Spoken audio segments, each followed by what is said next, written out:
Ramadan Mubarak, first of all, welcome everybody. I hope we're all like dealing with fasting brain. Okay, I wore my elephant shirt in hopes that, you know, maybe the fasting brain, like the elephants have good memory. Please don't let me forget what I wanted to talk about today. But anyway, so first I wanted to tell you a little bit about a new project that we launched. And if you follow us on Facebook, you know that we're trying to raise money during Ramadan, inshallah. You know, say I believe in Ramadan miracles, and you know we were talking last time about how nice it would be if we actually could raise money for a space that is more proper to invite more people and open up to the public, because you know this space is really nice for us, but it's not, you know, something that we can open up to the public, and the space is limited, so you know it's not ideal to just kind of do more. And so we launched this project. I'm a marketer, so I thought, okay, I'm gonna call it the Usuli Envisionary Mosque. And so we can envision like what is sort of our model mosque. And the idea is like, I would love for us to, you know, the dream is one day to create like a place, a mosque that we all wish existed. So it's kind of like a place where you walk in and you immediately feel at home, and converts feel welcome, and you're not in fear that anyone's going to run up to you and start correcting you about anything, or you know, telling you that you're not doing something right, but that people are kind and loving, and you know, and that there are services there that really help people, you know, that services that they need, and that we really kind of live the spirit of what we talk about here and kind of have like an ideal space. And we actually just found out that the house like across the street here is now for sale. So if anyone has $1.385 million and would like to buy their place in heaven and buy a space for us, that would actually be a great place, because it would be close to the library and we could all gather there and pray and have halaqas and things like that. But anyway, it's a dream, and you know, we start by planting the seed and pray that maybe it'll grow into something one day. But so I reach out to you because I would love to see kind of, you know, a place where we determine what are like best practices for an American mosque. Like I've talked about this before, we don't have an ideal place. We don't have something that represents something that we're really proud of, that we can, you know, bring people who want to learn about our faith to and say, see, this is actually what we are, what we stand for, and this is beautiful Islam. So inshallah, one day. So, and it's easy if you want to donate. You know, Ramadan obviously is a wonderful time to donate to a cause you believe in, and it's easy to do that online at usuli.org and let people know. So inshallah, and pray that maybe will happen. And so I know that it's, you know, Ramadan is also hard because you look at the headlines, you look at the news, and you know, it's a dark time for Muslims now, and it's there's so much bad news happening in the world. But you know, we try here, I mean, the two things that we're really focused on doing, obviously that we believe hopefully can make a difference, is spend time on weekly khutbahs, and I hope you have been following what we do, and also these monthly halaqas. And I think, you know, I believe that these are, you know, the professor has talked about how the jihad of our times is really jihad, the jihad of ideas and knowledge, and that this is how we can really make a difference in how to make people kind of reconnect with Islam and hopefully fall in love with Islam again. And if you've been following what the professor has been talking about in the weekly khutbahs, you'll know that he minces no words. Like he really will, you know, call out Muslim governments, Muslim leadership, Muslims themselves, and spends a lot of time really, you know, taking a look at the state of the world, taking a pulse on life as a Muslim, you know, throughout, and kind of issuing us this report card of how we're doing vis-a-vis the moral and ethical message of the Quran. And I wanted to just take a little bit of time to kind of talk about what happens behind the scenes, because you know, it takes a lot of time and a lot of effort to prepare for these weekly khutbahs. And I want, you know, people to kind of appreciate, like, how do these things come together? And like last time I talked a little bit about the artistry of a scholar and how, you know, you look at a library like this, and part of what makes a scholar is the sources and mastering the sources and understanding, like, you know, what scholars have said what and how to talk about what, and, you know, what you want to put together as, you know, sort of a presentation of what Islamic history or Islamic, you know, intellectual tradition has to say about anything. Well, the same thing happens for khutbahs, and I'm always amazed, like when I see the professor kind of retreat into his den. It usually starts, you know, a few days before the khutbah, and he starts thinking about, well, what should I talk about? And so it starts by kind of seeing, well, what's happening in the world? And we look at, or he looks at mainstream media, then looks at independent media, and sees what's happening.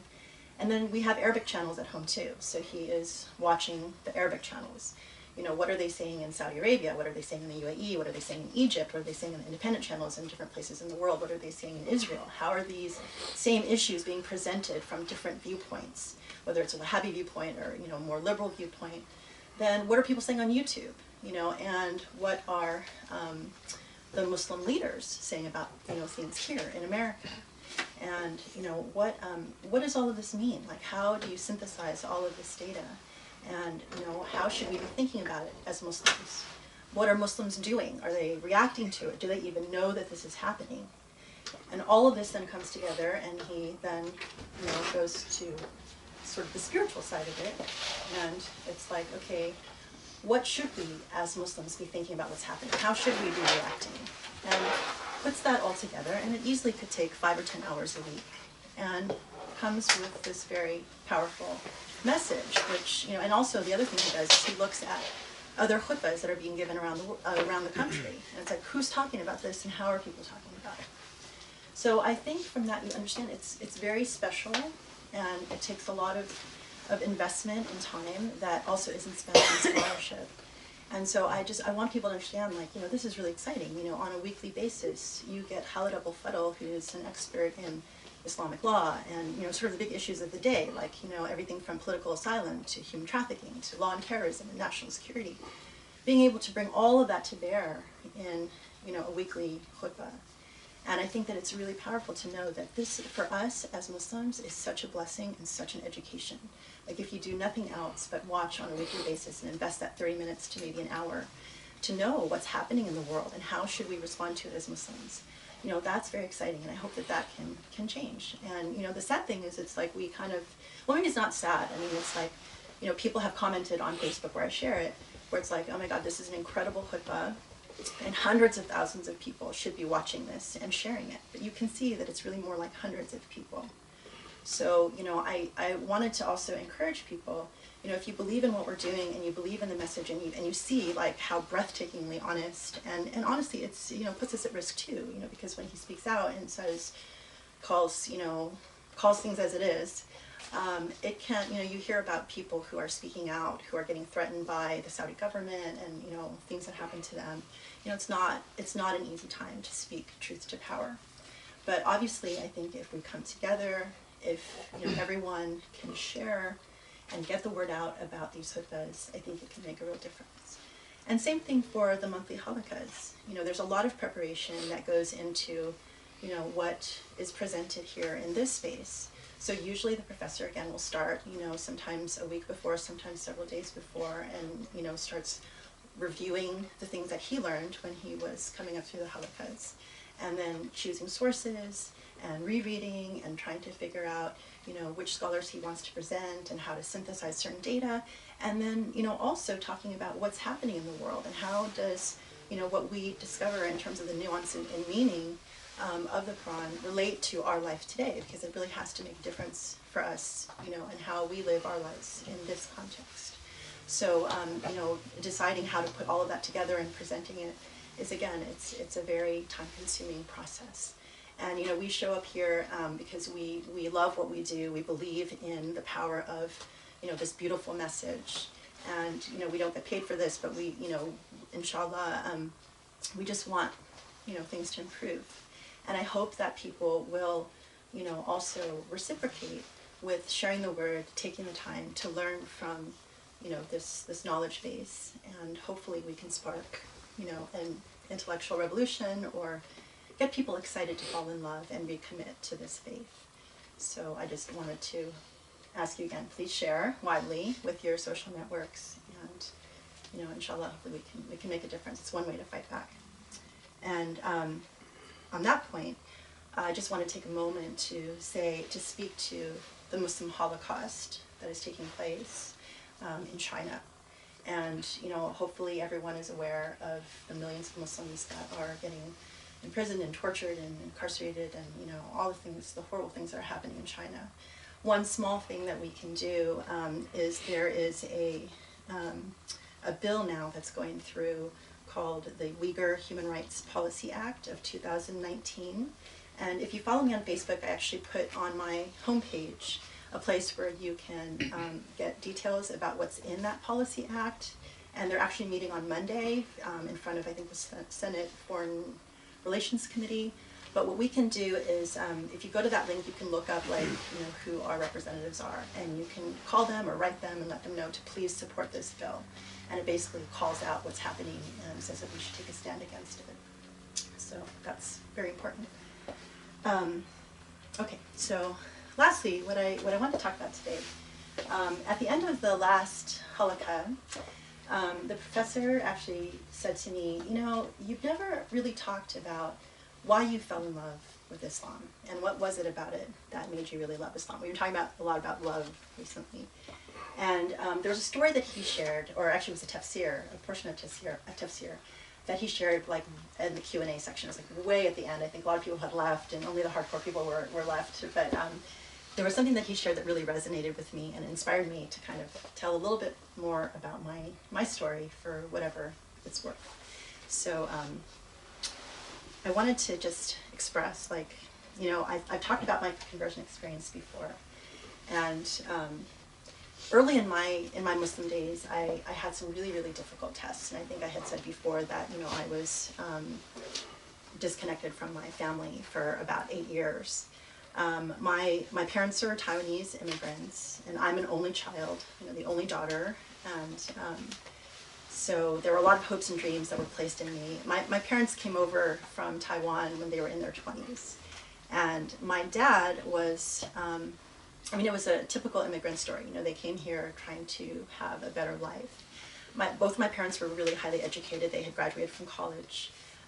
My dad actually even had an opportunity to go study in Japan to become a medical doctor, but he decided to come to America because he wanted to be with my mom.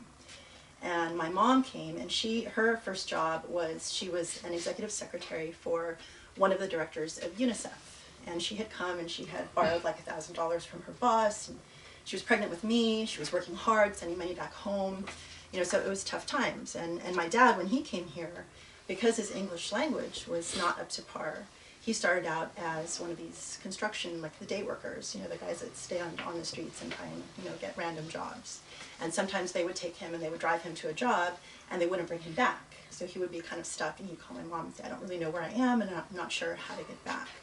So, obviously everyone, a lot of families who come from, immigrants know that there's a lot of struggle that comes here. And so, there was a lot of hope and dream in me. And so my success would ultimately be their success. And this, of course, became an issue when I became interested in Islam, because definitely coming to America and me choosing to be Muslim was not part of the plan at all. So, I was particularly close to my mom, as most daughters are growing up, and definitely, like, her validation and her approval was like tantamount to everything for me. It was like, success and love and, acceptance. And, it was really important that, as most kids are raised, you love what your parents love and you want what your parents want. And because my parents, typically wanted, for an immigrant family, you want material success and you want financial stability, good job, good education, good spouse, kids, the white picket fence. I grew up in Palo Alto, suburban California. That was very much the life that my parents envisioned for me. So they were really happy when I got accepted to Cornell. I was off to business school. I was on the right track. Great, she's going to get a good job and everything. And they didn't know that that's actually where I would start learning about Islam. And so interestingly, like, my mom would come visit, and when she first realized that I was interested in Islam and started studying, she felt threatened and was worried. She was nervous. And I had a fax machine. Maybe I'm dating myself. I was cool because I had a fax machine where I was living. And my mom started faxing me articles about female genital mutilation and articles about Muslim women that would get oppressed. And this was her sort of passive-aggressive way of saying, no, that's not a good idea to be Muslim. So then I was like, okay. And my parents were in Palo Alto, I was in Ithaca, New York, so I was clear on the other side of the country. It was kind of the first time where I was physically really apart and outside of, like, the comfort of my home. And looking back on that, that was a real blessing, because it was kind of like, I was sort of in a new place and I was free to sort of think about things without kind of my parents, over me and telling me, this is not a good idea. So, but they would come and visit. Is someone coming in? Okay. Come on in. Yeah, please come on in. Don't worry. We just got started. So, you know, there were times. So they would come, and my mom would see that, you know, I was sort of getting more and more serious about Islam, and so then she would start fighting with me, and, you know, kind of pulling out the weapons of disapproval. And again, you know, it's great. She could get on a plane and go back to California, and it's like, fine, I could continue doing what I wanted to do. Ultimately, then, when I converted, there were times when, you know, I would come home, I would visit in California, and I would pray, you know, in my bedroom, and I would be kind of quiet about my Islam. But there were also times when we would travel somewhere, and we'd be staying in the hotel together, and I had nowhere else to pray except in front of her. And I was like, well, okay, I'm not going to not pray just because she's not happy about it and she doesn't like it. So, I mean, I remember there was a time where I was like praying, I could feel like the heat of her, you know, watching me, like on my back. Like if she could burn me with her eyesight, she would have. But I prayed, you know, and I think at that point she was just like, okay, this is just a phase, and hopefully she's going to grow out of it. Ultimately, when I met the professor, and I'd been a, you know, Muslim for a while, I called my mom, and I was like, you know, I told her, well, I've met someone that I care about, and, you know, he's Muslim.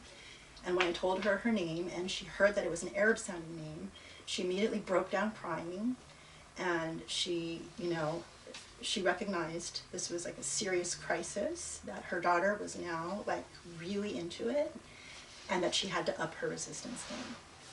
So from that point, you know, things got very, very difficult. And, you know, around that time, I realized that she was reading books like the Islam Unveiled and The Truth About Islam. And these were at that time, like in the 90s, you know, these really serious hate tracts. And they were, you know, like the Islamophobic books that have now since multiplied. But, you know, and she became convinced through reading these sorts of materials that she needed to call a cult intervention group, and she needed to intervene and have me kidnapped and deprogrammed, because Islam is obviously a cult. And, you know, from there, that was about the time where I was like, okay, I need to sever ties for my own survival. And, you know, things got serious. I mean, there's a happy ending to this story, so I'm not, you know, the point of it is not to, you know, like skewer my mother. I mean, it's not at all like that. So if she's watching it, this gets to a better place. So, but the point is that, you know, it started from a place of a lot of ugliness and a lot of fear. And, you know, it was very, it was one of the hardest, you know, tests I think I've ever endured, because if you imagine, like, all of a sudden, you know, you are not talking to your family, no family members whatsoever, because, you know, even at that time, she would use my cousins and, you know, other sort of distant family members to try and reach me and stuff like that, and things got really, really difficult. But so this, you know, so at that time, then it was kind of like I was starting fresh. By that time, I had largely sort of ended my friendships with people that I grew up with in high school and in college.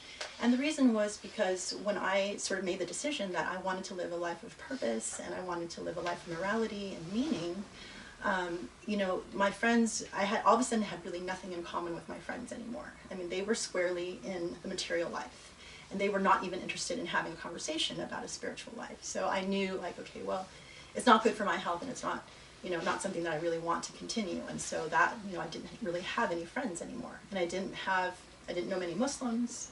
You know, the professor and I had gotten married, and so I was newly married. That was a completely new situation. You know, I grew up as a spoiled only child, had no idea how to keep a house, how to raise a child, how to do anything. Sharif was about 4 or 5 years old, so I had a new child, a relatively new convert, and it's like, you know, everything was sort of crazy.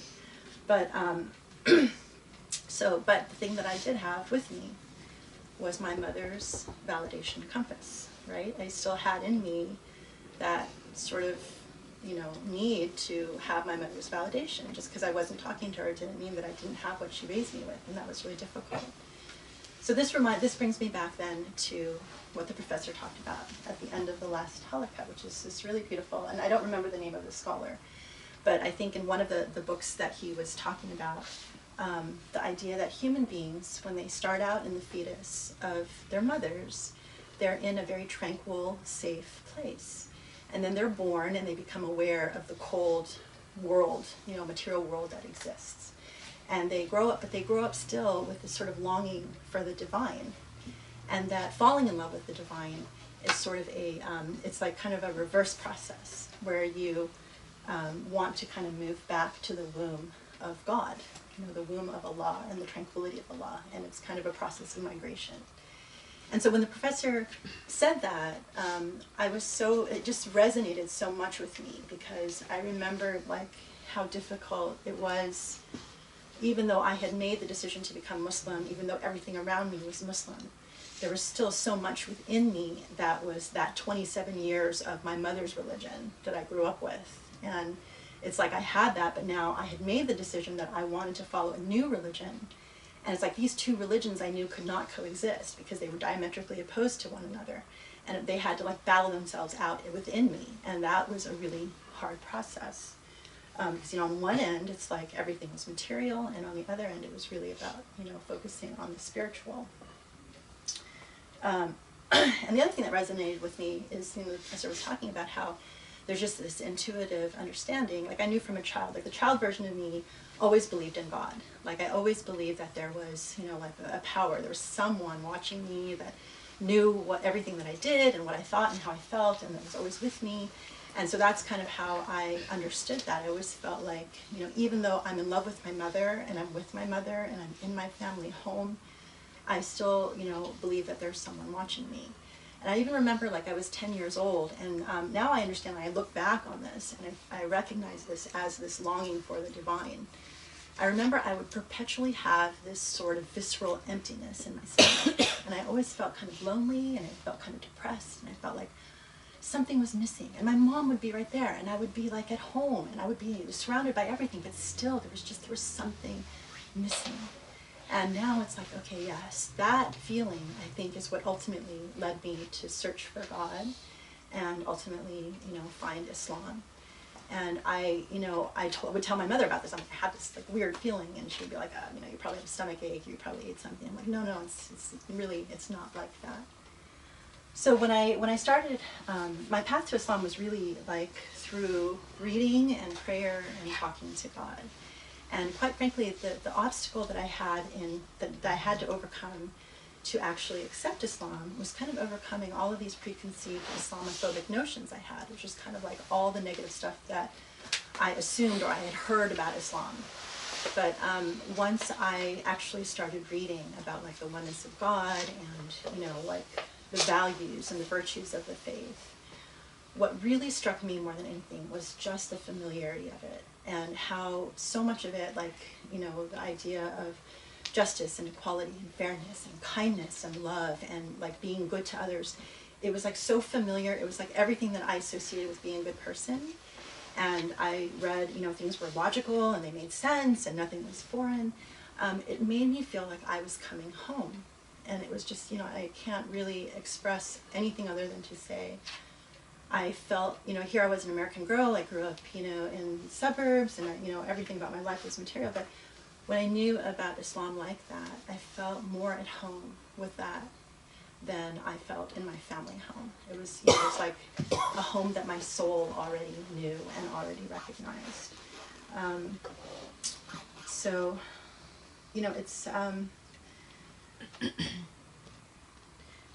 it's, it was a hard transition. I mean, so coming back to, so this estrangement with my parents,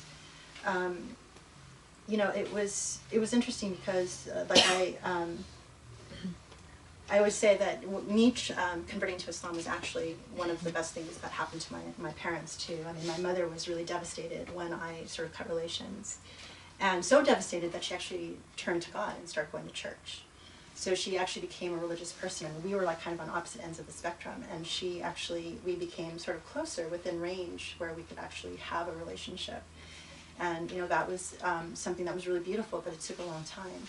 I mean, I think that the most important thing that I wanted to point out is that, this was a period of, being separated from my family was an intense struggle and an intense period of growth.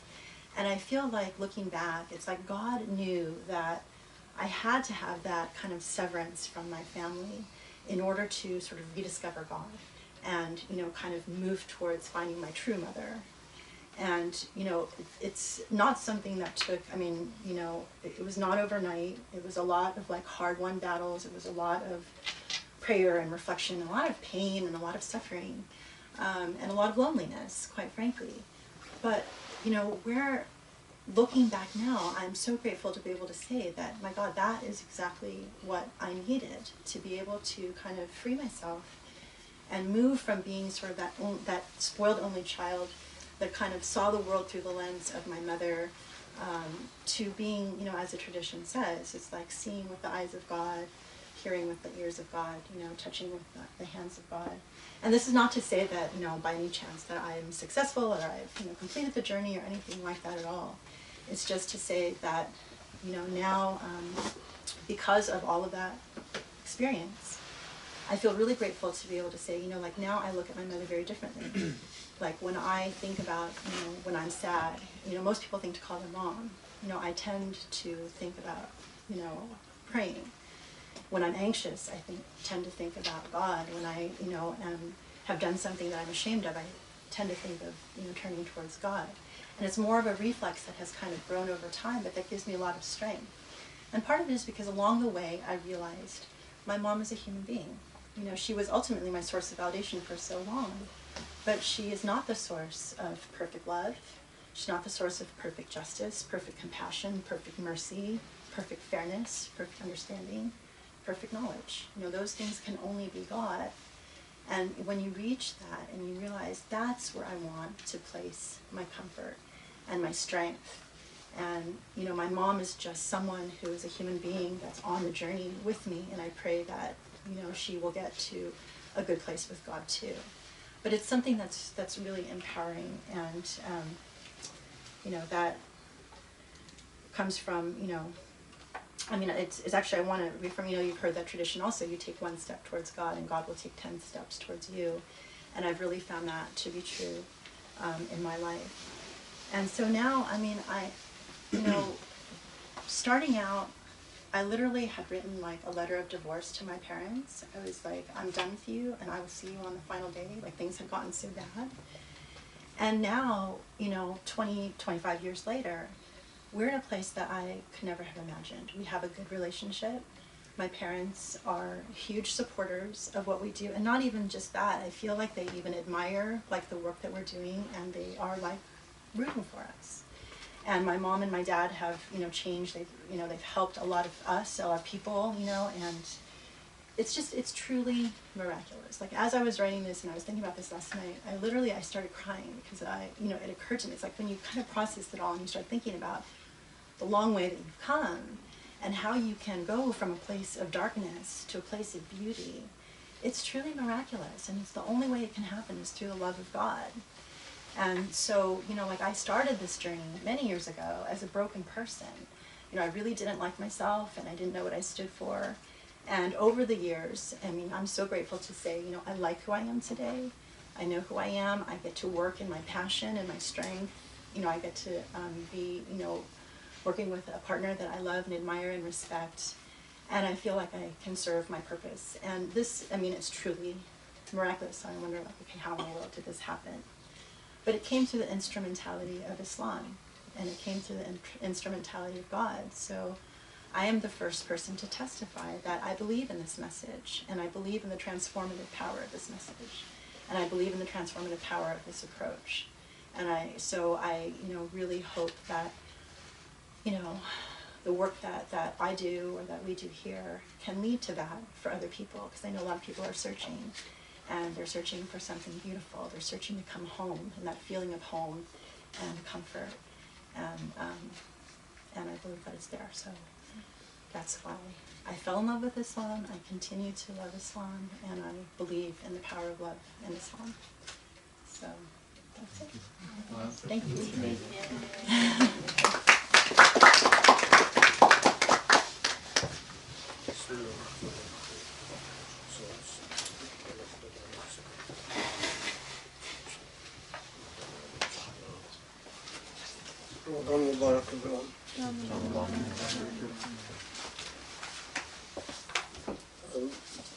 Inshallah, we will talk about Surah al Qadr today. Um, SubhanAllah, just a quick comment. I mean, the process that Grace describes is precisely and what I was talking about in the last halaqa, which is a metaphor given by Muhammad al-Ghazali in his Ihya Ulumuddin. And it's a very consistent theme in Islamic theological works anyway, the idea that human beings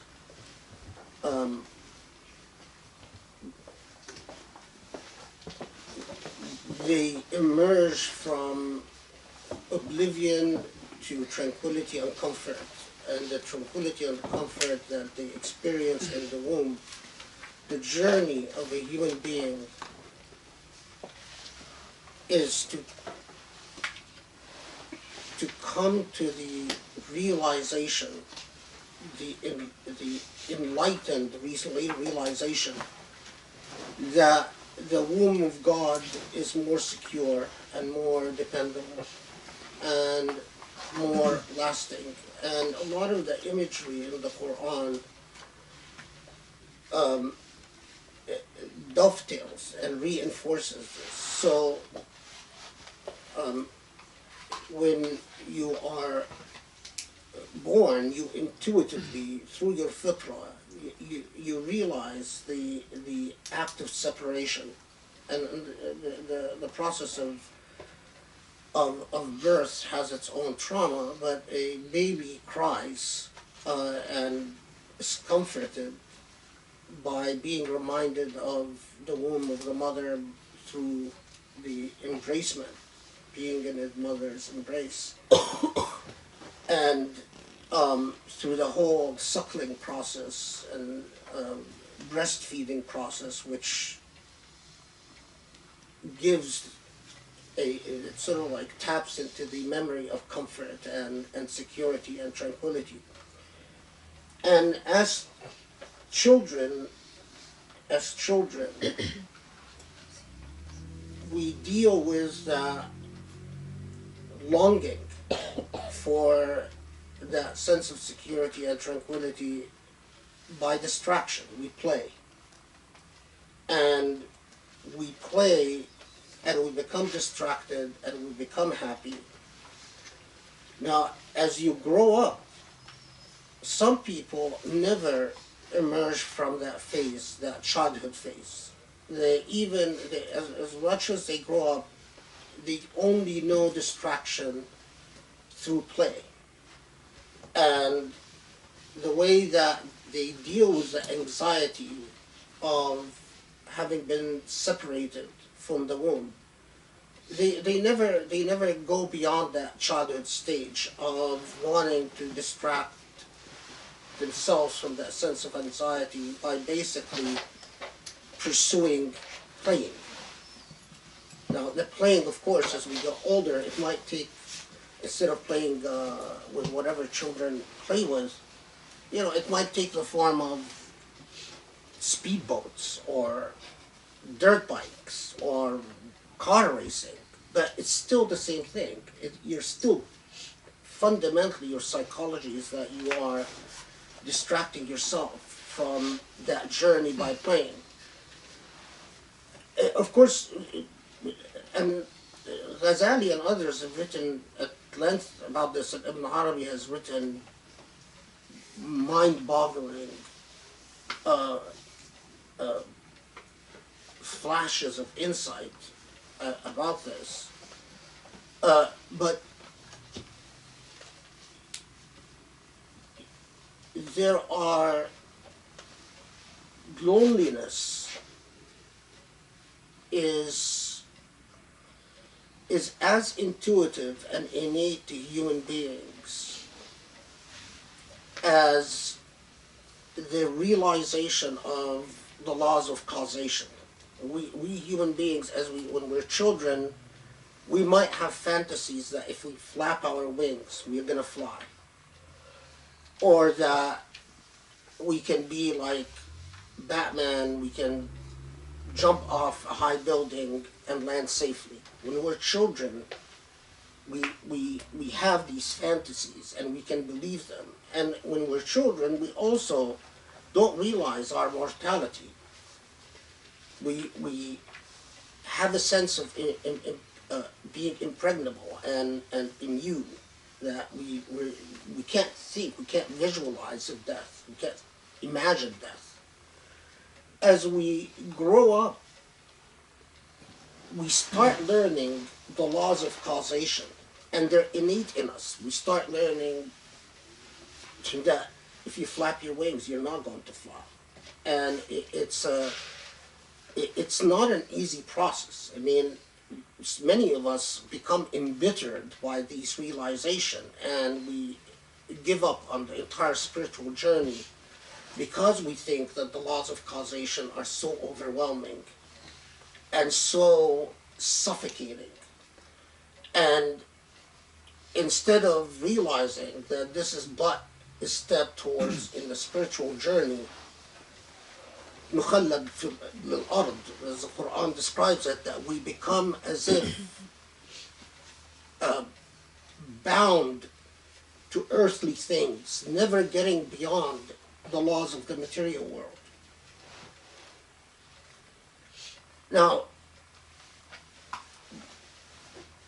Ibn Arabi says, and just picking Ibn Arabi because he's the most, I mean, Grace was mentioning that I often go refresh my memory about so many different things, not just about the surah I'm going to discuss, but situations where I saw the particular surah that we're going to talk about cited, because it's not just a tafsir, but it's the role of a Quranic surah in the emergence of Islamic discourses and in the unfolding of Islamic discourses in history.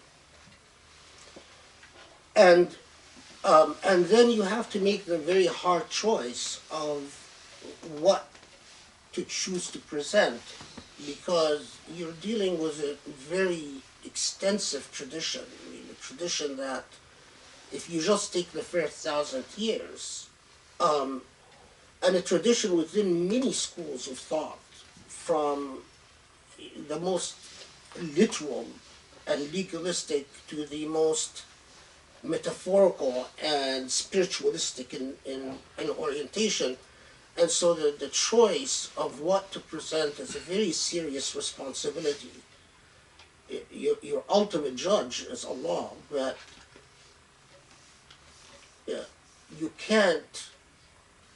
you must be able to justify your choices before Allah,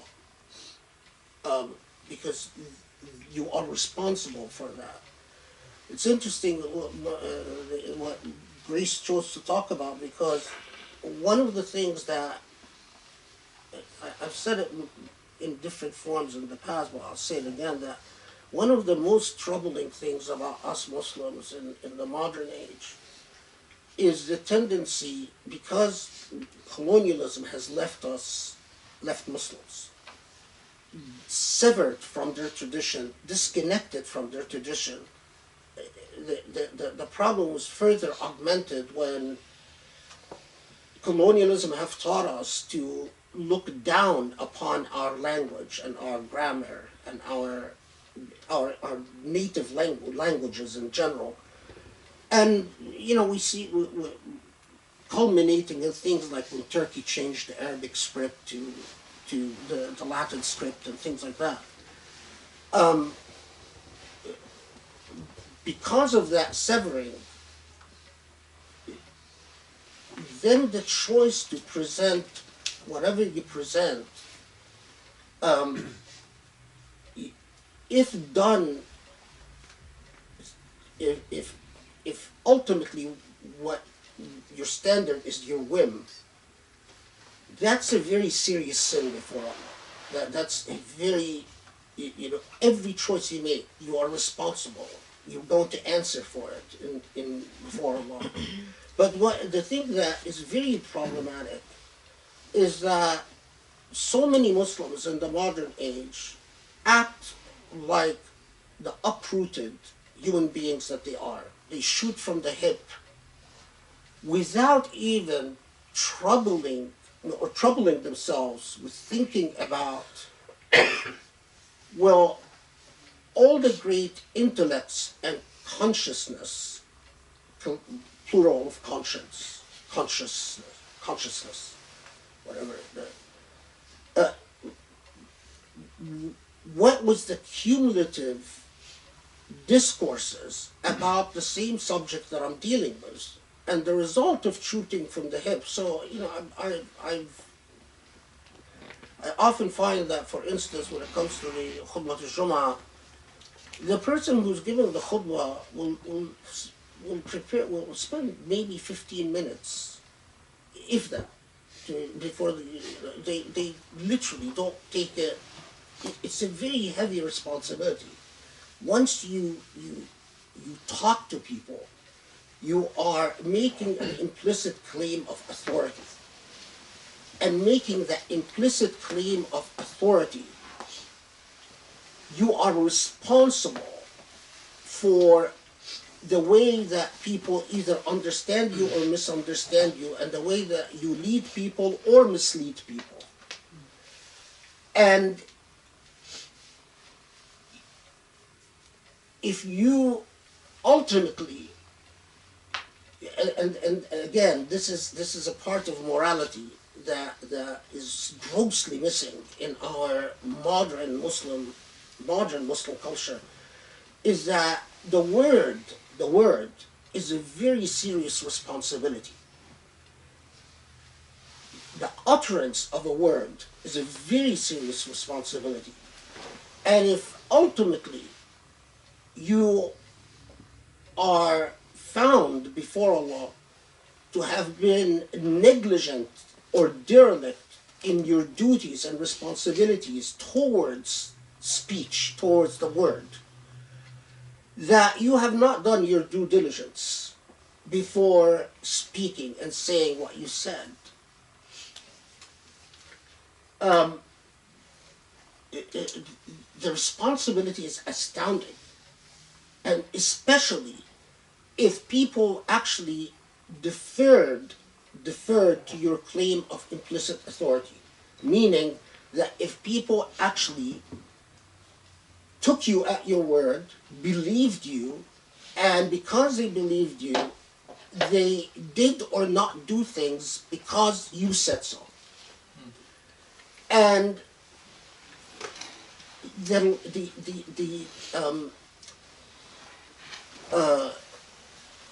the nonchalant attitude of so many Muslims that stand at podiums giving khutbahs, or that jump on the net and start spewing out stuff.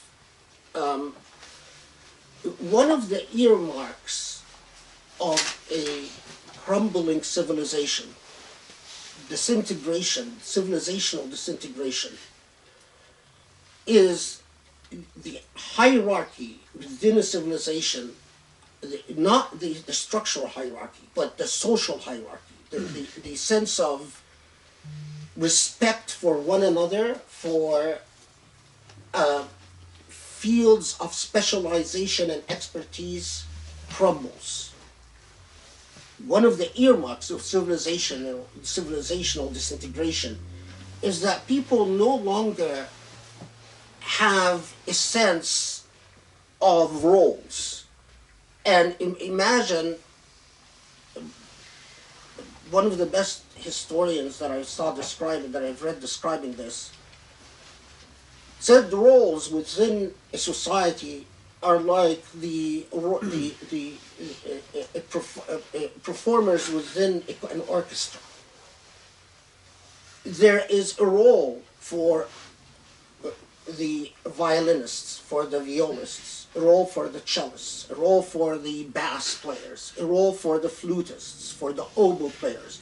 Each has a role. Now imagine if not just the conductor is missing, but the members of the orchestra no longer understand the role within an orchestral performance. What you get is absolute dissonance. You don't get a symphony anymore, you get noise. And that's because the oboist is performing melodies that for the oboist, they think, well, they're close enough to the French horn, I can play the French horn's part. Of the French horn thinks, well, I can play the clarinet part. And the clarinet part thinks, well, the violinists say, well, we don't really need the clarinets, and what's the difference between a cello and a violin anymore? And that is pretty much the aftermath of post-colonized societies. Colonized societies, their structural fabric are undone, and the social roles become renegotiated in fancy academic language. Renegotiated meaning everyone is now rediscovering what roles they ought to play. The problem is they're renegotiated within a paradigm of chaos, not a paradigm of structural order.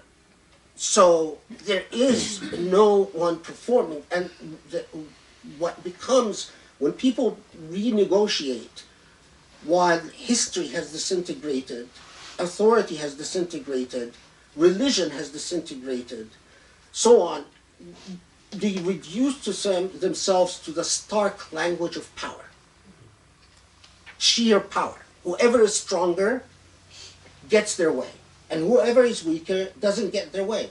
That is why among people from immigrant cultures, and that's why I remain convinced that converts are essential, because converts don't come from a colonized society. They break that cycle. But immigrants come from colonized societies, and because they come from colonized societies, they bring all the package of that social disintegration, that post-colonial legacy, to the Islam that they practice wherever it is. But going back to now, human beings, whether they come from colonized or non-colonized societies,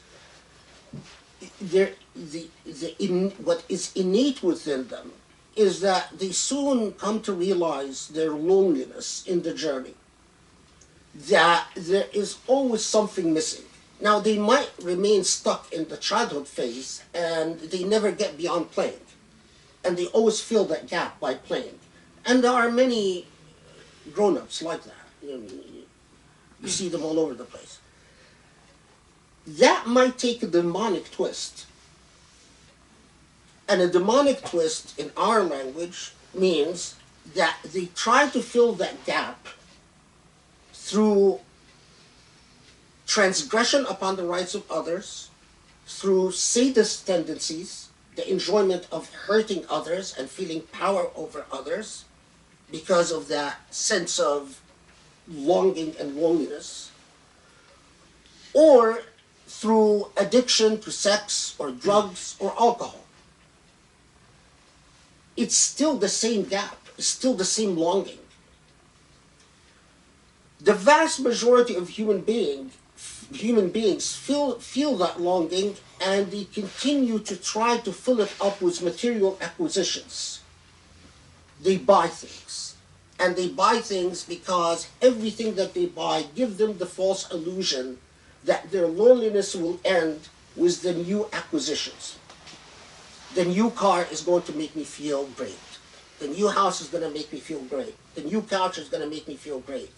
Whatever it is that you're buying. And it lasts for a bit, and it quickly goes away. And the same loneliness and the same longing comes back. It is those who come to the realization that their journey has one, and this is the point of view of the believer, of the mu'min, is that there is only one healthy conclusion to this journey. And that is not to return to the womb of your mother or the womb of your parents, but to go to the womb of Allah. That's your maker. That's the source. That's the end of your loneliness. Jilani says that there are human beings ultimately in their journey break into two groups, and there's no third.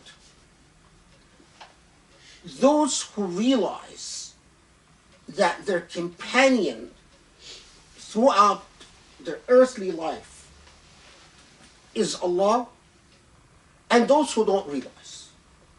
And those who don't realize will always long for a companionship that could be, a spouse, could be many different partners, could be material possessions, could be whatever it is, possibly a hobby, music, whatever distraction. But the mu'min, the point of view of a believer, is that there is only one true repose to your journey, and that's your maker. That we come with an ownership tag. We're not born, although we might feel uprooted, and we might feel that we are not rooted in anything, but indeed we are born with the owner waiting for us. The owner, who is the maker, which is God.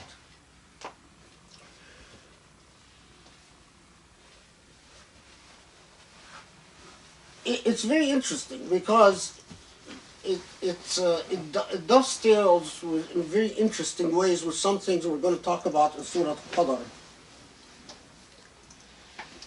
First, let me start by saying that, as always, I'd like to start with placing the surah in the context of the process of revelation itself. So, Surah al-Qadr, إِنَّا أَنزَلْنَاهُ فِي لَيْلَةِ الْقَدْرِ وَمَا أَدْرَاكَ مَا لَيْلَةُ الْقَدْرِ لَيْلَةُ الْقَدْرِ خَيْرٌ مِنْ أَلْفِ شَهْرٍ, and so on.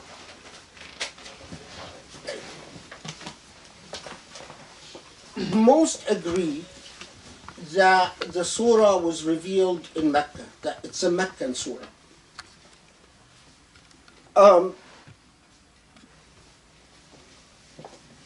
Al-Dahaq, who's one of the famous, very early authorities on the transmission of the Quran, said that it was revealed in Medina. Al-Waqidi, who's a later authority, says that it was the first surah to be revealed in Medina. That when Muslims immigrated to Medina, it was the first surah that was revealed there. Does it matter? The majority say it was revealed in Mecca. Does it matter whether it was revealed in Medina or revealed in Mecca? Yes, it does. Why?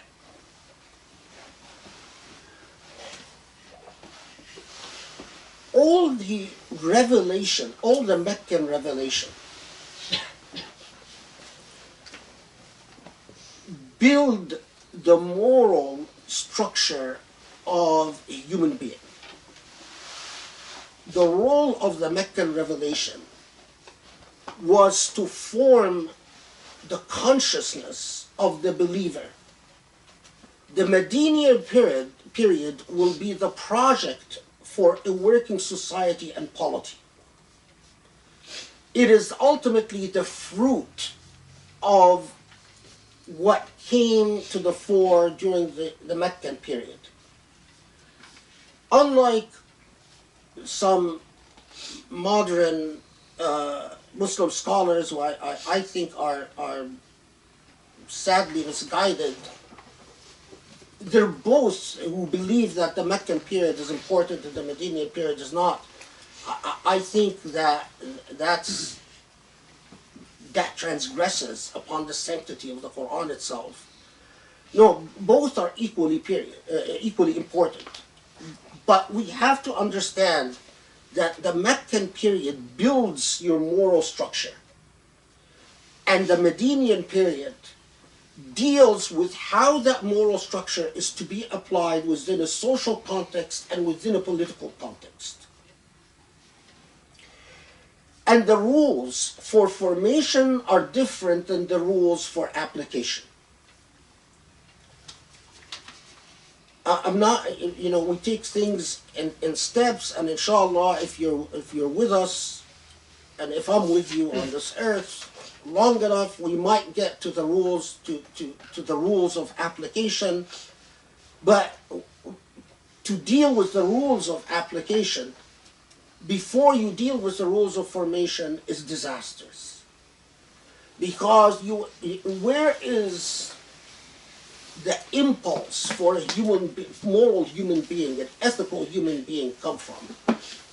Where does the ethical impulse come from? It comes from inside.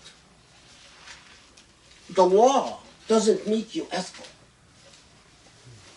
The law can try to protect ethics within society. The political order doesn't make you ethical. The political order can give force to the ethical rules within a society. But at the individual level, where is the place of ethics? It's inside. It has to come from an impulse inside of you. If you are an arrogant human being, no law can make you humble. Try to think about this. What does a law do with something like the moral flaw of arrogance? Well, if the law can break a human will, can come and can punish a person who's arrogant and break the will, but breaking your will is not teaching you humility. Humility is an internal ethical impulse. The same thing with truth, being a truthful human being. The law can come and punish you for lying, but the law can't prevent you from becoming a hypocrite and lying to the law so that you can get by. So this is a critical point. And in fact, it is the reason that I give these entire halaqas, and the reason that I tell you, you have to go back and look at all the tafsir that you might have missed, if you've missed any of the tafsir for the surah we've done so far. Because without the internal ethical impulse within you, then it's a non-starter. Then we go nowhere from here.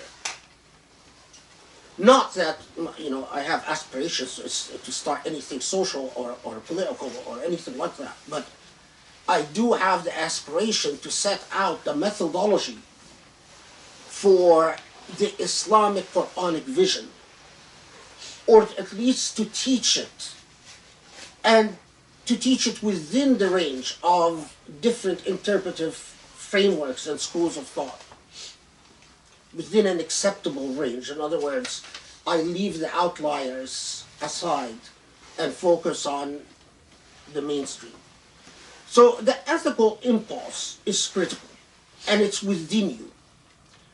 And it has to come from the mu'taqad, or your system of belief, your system of conviction itself. So, again, as has pointed, Ghazali in Ihya Ulumuddin does this beautifully, but if you even want to read, or in his Fada'ih al-Bataniyah, which is a text that is not read enough by contemporary Muslims, it says, in fact, the big risk is that while we do not believe someone who says, I believe but does not act, In other words, if your belief doesn't change your behavior, then you are suspect in Allah's eyes. The risk is always there that you as a human being, not you as you, but you as a human being, would fall into the fallacy of believing that just because you act, it means that you believe. Think about that for a second. So in Islam, Islam insists on al-mu'taqad wal-amal, on belief and action. In Islam, we say that if you say you believe, but it doesn't affect what you do, then you're a hypocrite. And Allah tells us repeatedly in the Quran that kabura maqtan, it is most hated to Allah that you do not do what you say, or do not do what you believe. And that is also why we insist on something like prayer. We say, if you say you believe, then Allah said you have to pray 5 times a day, or 5 prayers a day. If you don't do it, then your belief is suspect as hypocrisy. Then you are lying to Allah and lying to yourself. But the risk is that people would start thinking that just because they do, that means they believe. So just because you pray, it means that in fact your belief is where it should be. While we insist on both, one doesn't mean the other. And in fact, and that is why the heavy insistence on Islam throughout Islamic theology, that if you do something, the famous hadith from the Prophet ﷺ, that whoever does something wanting the approval of other people, then in fact they're doing it for the purpose of having the approval of other people, not for Allah's approval. So if you pray because you want to be seen praying, then Allah says, well, okay, your prayer is for social reasons. It doesn't count as for Allah. And that is why we also, and if you want to read a long discussion about that in Reasoning with God, in God's Name, I write a very, very long section about pietistic affectations. And that's just my language for the illness, the social illness of the performance of religious rites, religious practices. The performance of religious practices in ways that are inconsistent with the internal beliefs of a human being. And that becomes a social malady, and it becomes a serious problem. And it becomes also, the hypocrisy in the soul is the most lethal disease. The first thing they teach you on the spiritual journey is humility, because arrogance is a deadly illness. If arrogance is in your heart, the chances that you will return to the divine womb, as Ghazali puts it, is very minimal. But if hypocrisy is in your heart, then you are going to spiral off somewhere far from the divine womb. I emphasize all of this because I emphasize the role of the Meccan. We are not doing this tafsir as they do it in Islamic centers, just so we can say we've done a tafsir, as a public service. We're doing a tafsir because each surah builds your moral character builds your process of internal dynamics and internal incentives. And you should never allow yourself to take the Quran for granted. Each revelation from Allah is there for a complete purpose. It is there to help build your moral insight. So Surah Al Qadr,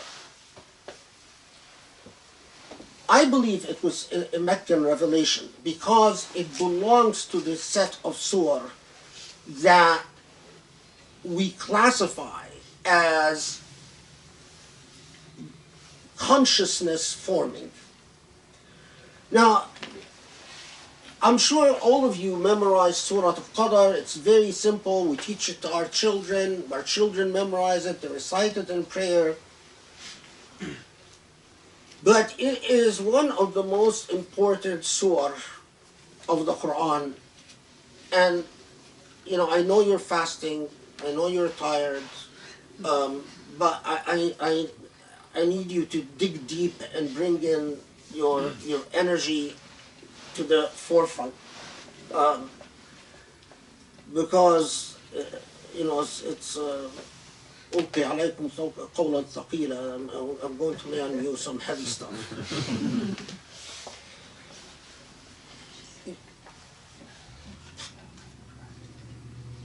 We exist within a plane of, within time and space, as zaman wal makan, right? There's the makan, the place, and there is time.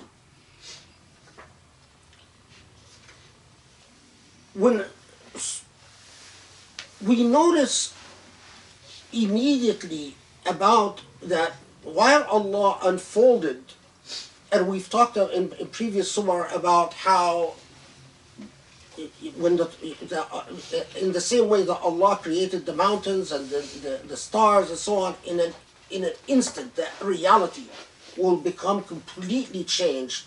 The mountains will be folded up, the stars will collapse, and and this is long before we knew about what do you call them, black holes and so on.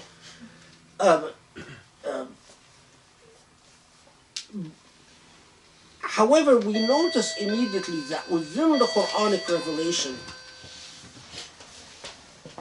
while Allah has given us space and time on this earth to traverse in and to seek our purpose, our mission, to discharge the covenant that we have with the divine,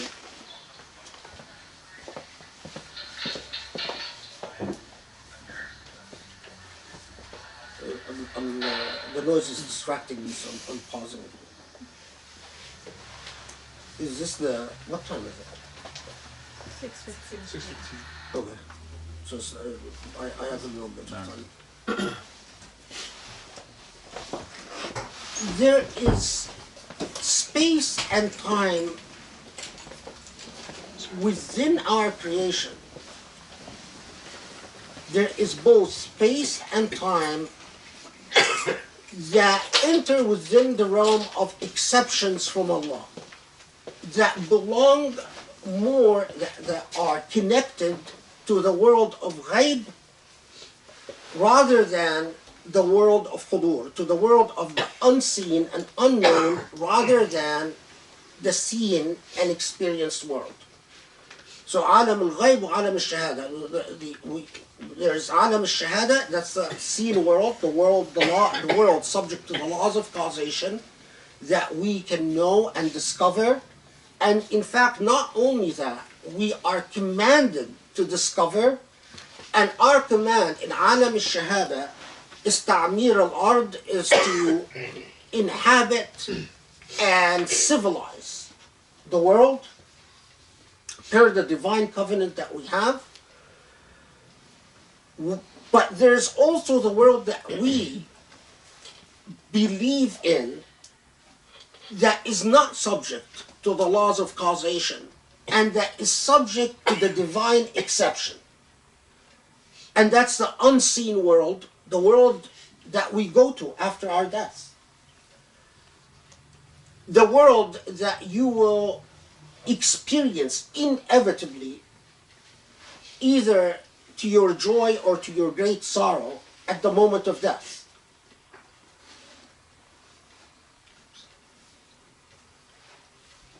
Now, so when Allah, for example, says that prayer in Mecca is worth, or when the hadith of the Prophet ﷺ says that one prayer in Mecca is worth 1,000 prayers elsewhere. Why? Why that spot on that earth? Why the Kaaba in that spot in Arabia? Why Medina? Why does Allah choose the spot on earth of Al-Masjid Al-Aqsa in Jerusalem? Why Tur Sina in Sina, Egypt? Although, of course, the Egyptians don't deal with Tur Sina in the way that the answer belongs to Alam al-Ghaib, not Alam al-Shahad. To the unseen, to the world of belief, not the world of not the world of causation and experience. So, spatially, there are places that Allah has chosen and blessed and treated as exceptional. The examples, the most obvious examples are Medina, Mecca, Jerusalem, where Masjid al-Aqsa is, and Tur Sina, these four. Attempting to explain why philosophically is a fool's errand, because it belongs to Alam al-Ghaib. Similarly, in the time realm, there are times that Allah has picked as divine in nature. The why is an Alam al-Ghaib. What are the examples? The most prominent example is Laylat al Qadr. Why that night? Why in that night especially? Why are certain months hurum? Meaning, if we would follow the Muslims now have practically forgotten the hurum months, but the months that are hurum are the sanctified months where you have to be extra vigilant not to spill any blood. The irony is that since the colonial age,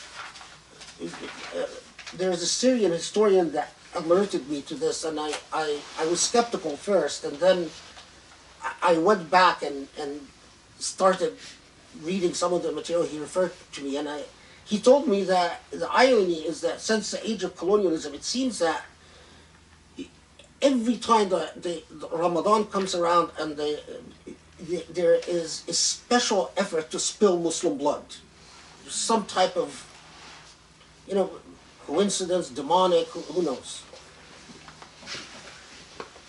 But now, this, the most elaborate exposition on this is by Ibn Arabi without competition in his Futuhat al-Makkiyah, but a far less philosophical exposition is in Ihya Ulumuddin,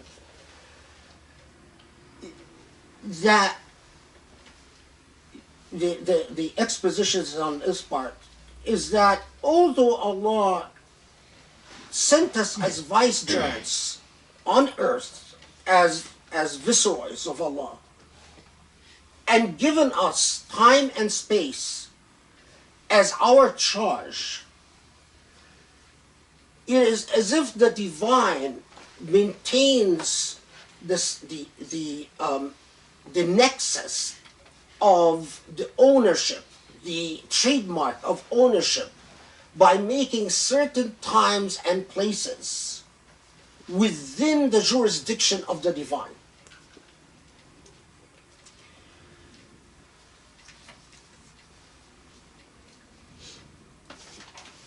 If I would greatly simplify what Ibn Arabi has a long exposition on, I would say that it is as if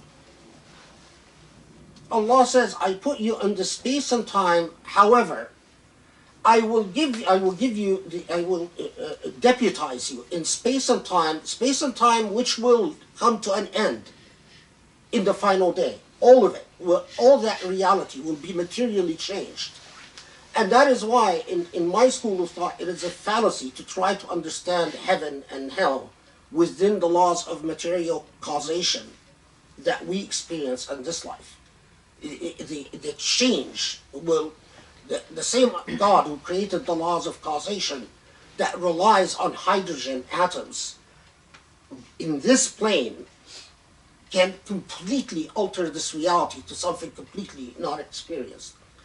But it is as if Allah comes and says, within this space and this time that I give you the ability to fast track your relationship to the divine. Which is fascinating. I mean, Ibn Arabi in his Futuhat al-Makkiyah,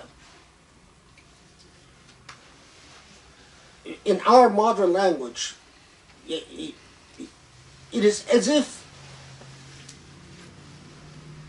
Allah gives you the possibility of shortcuts. Ibn Arabi insists that if you fully embrace the shortcut, you will even come to understand why Allah chose certain spots on earth and certain times. Because Ibn Arabi in his Futuhat has a long discussion on this. Ghazali, who came before Ibn Arabi, says that it is not possible to understand why these locations and why these times, because they are part of Alam al-Ghaib. I have not taken a position on this. I tend to agree with Ghazali on this more than Ibn Arabi, maybe partly because I don't fully understand Ibn Arabi when he gives his explanation of why these particular spaces and time. Sometimes I feel he is above my intellect. I simply don't have the intellectual capacity to understand what he's saying. Or maybe the spiritual capacity, maybe both. But I can only agree with what I understand, what I comprehend. And so, as long as you recognize that these are within your limits. Anyway, so Laylat al Qadr, imagine that the revelation in Mecca, that the time that Surah Laylat al Qadr is revealed, already the Muslims in Mecca are under heavy persecution. Already the Prophet ﷺ was severely ridiculed by the Meccans when the revelation about Isra wal Mi'raj came, the ascension to heaven. And they were already Muslims who had converted to Islam, and when the Prophet ﷺ said that I ascended to the heavens and I ascended to Jerusalem and then to the heavens, they left Islam. So the revelation of Surah al-Qadr, which was not known to the Arabs, Ramadan was known to the Arabs, by the way, the month of Ramadan, not necessarily the way Muslims fast, but the month, the idea of a month of fasting is a very old idea in Mediterranean traditions generally. And the month known as Ramadan, or Shahrul Ramad, which means the month of thirst, was part of the Arabic language already. But Laylat al Qadr was not. And it was in itself another theological test to the followers of the Prophet ﷺ. Because you are talking about a night in which, a blessed night in which the angels descend to earth, and a truly blessed night. They mocked the Prophet at the time by saying, where are these angels? Where is this night? Show us this night. Oh, we will set observatories to watch your angels come down to earth on this night.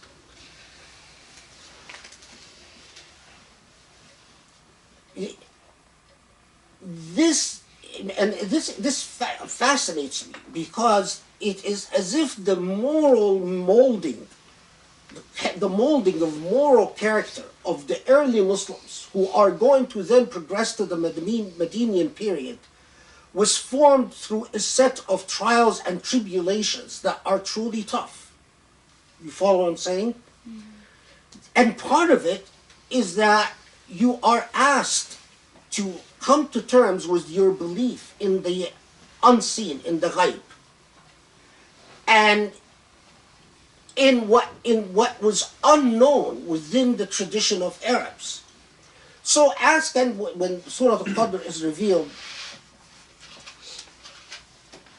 not only the mockery of the kuffar, but again, it was a further test to a Muslim, to Muslim believers who were already besieged and under some say that it was revealed after the Meccan boycott, where all the Meccans would not do any business or buy or sell anything to Muslims, and Muslims started starving to death in Mecca. Some say it was revealed before that. I'm not sure, but it really doesn't matter, because it was revealed within that period of heavy persecutions of Muslims, further testing the mettle of Muslim belief, your conviction as a Muslim. Okay, Amanda, can you just read through the surah in English, just through the whole thing? Yeah. In the name of God, the Lord of mercy, the giver of mercy. We send it down on the night of glory. What will explain to you what the night of glory is? The night of glory is better than 1,000 months. On that night, the angels and the Spirit descend again and again with their Lord's permission on every task. Peace it is until the rising of the dawn. Okay. So, one, I forgot to mention one other introductory note. Part of the theological kalami debates, disputational debates between Muslims and Jews is that Jews believe that God had a covenant with human beings, gave human beings earth, picked the chosen people that would lead humanity, which was the Jewish people, and depending on whether you're looking at old Jewish theology or modern Jewish, let's go. The medieval theology, Jews insisted that God deputized human beings where human beings owned earth and material existence, and God, for the most part, stepped out of the process.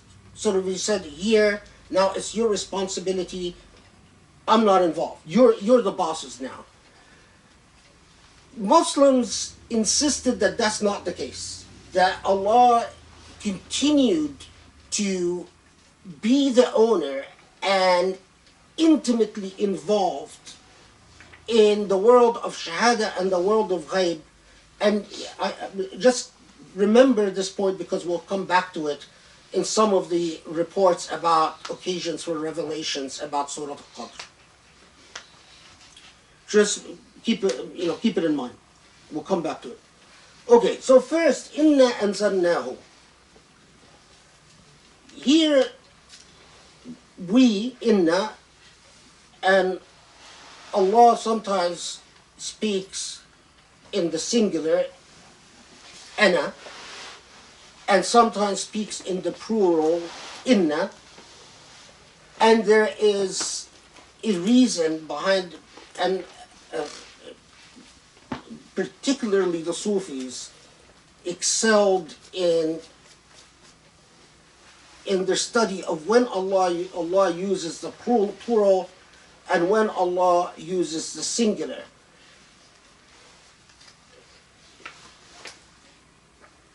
Just keep that there is that distinction, and there is a reason behind it. I don't want to get into it because then it will take us a very long time.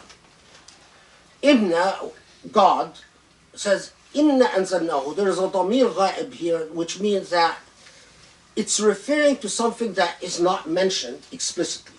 We sent it down. Inna anzalnahu. That begs a question, sent what down? It refers to something that is not explicitly mentioned.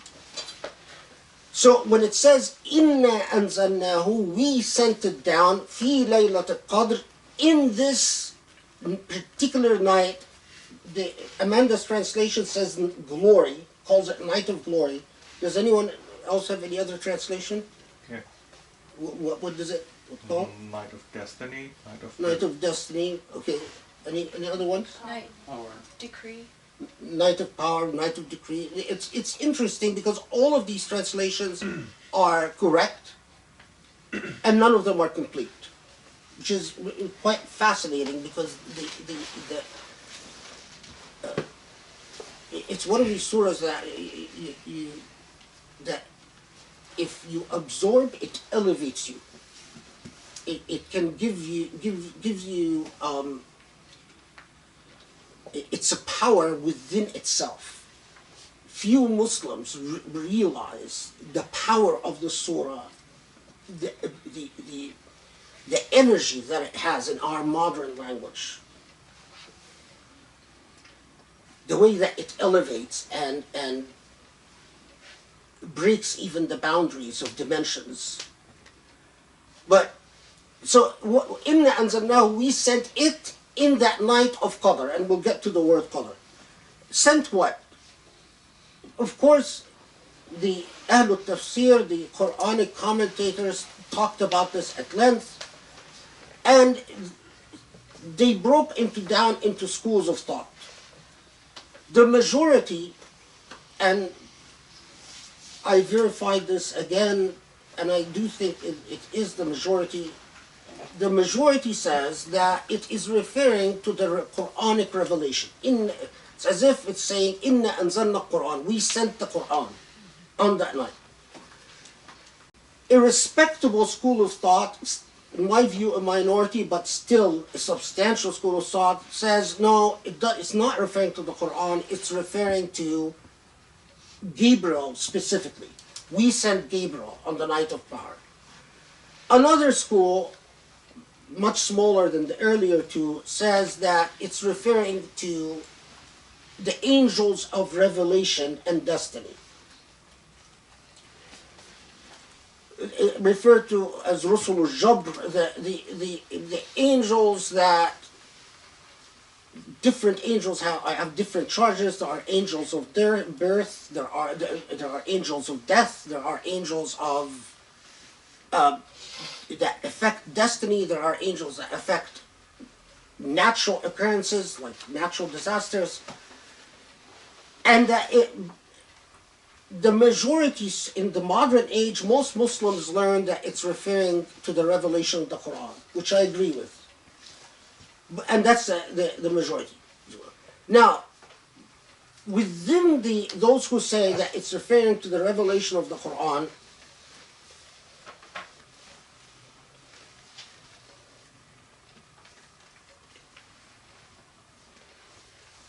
there is, and this, the view that I assume most modern Muslims learn, is that the Quran is revealed from al-Lawh al-Mahfuz, from the eternal tablet, primordial tablet, to the heavens of the earth, so that the angel Gabriel would then transmit it to the Prophet Muhammad, depending on the occasions, per God's command.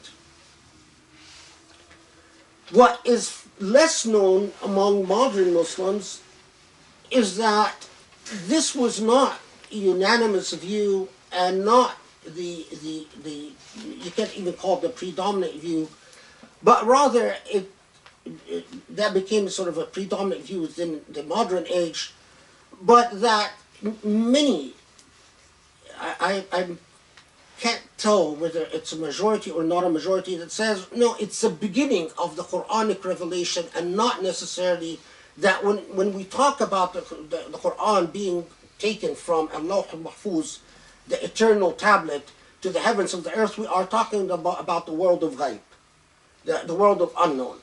And when it comes to the world of unknown, we do not have nusus, we do not have texts, revealed texts, that clearly resolve this matter. But what we do know is that the Quranic revelation starts in a special night.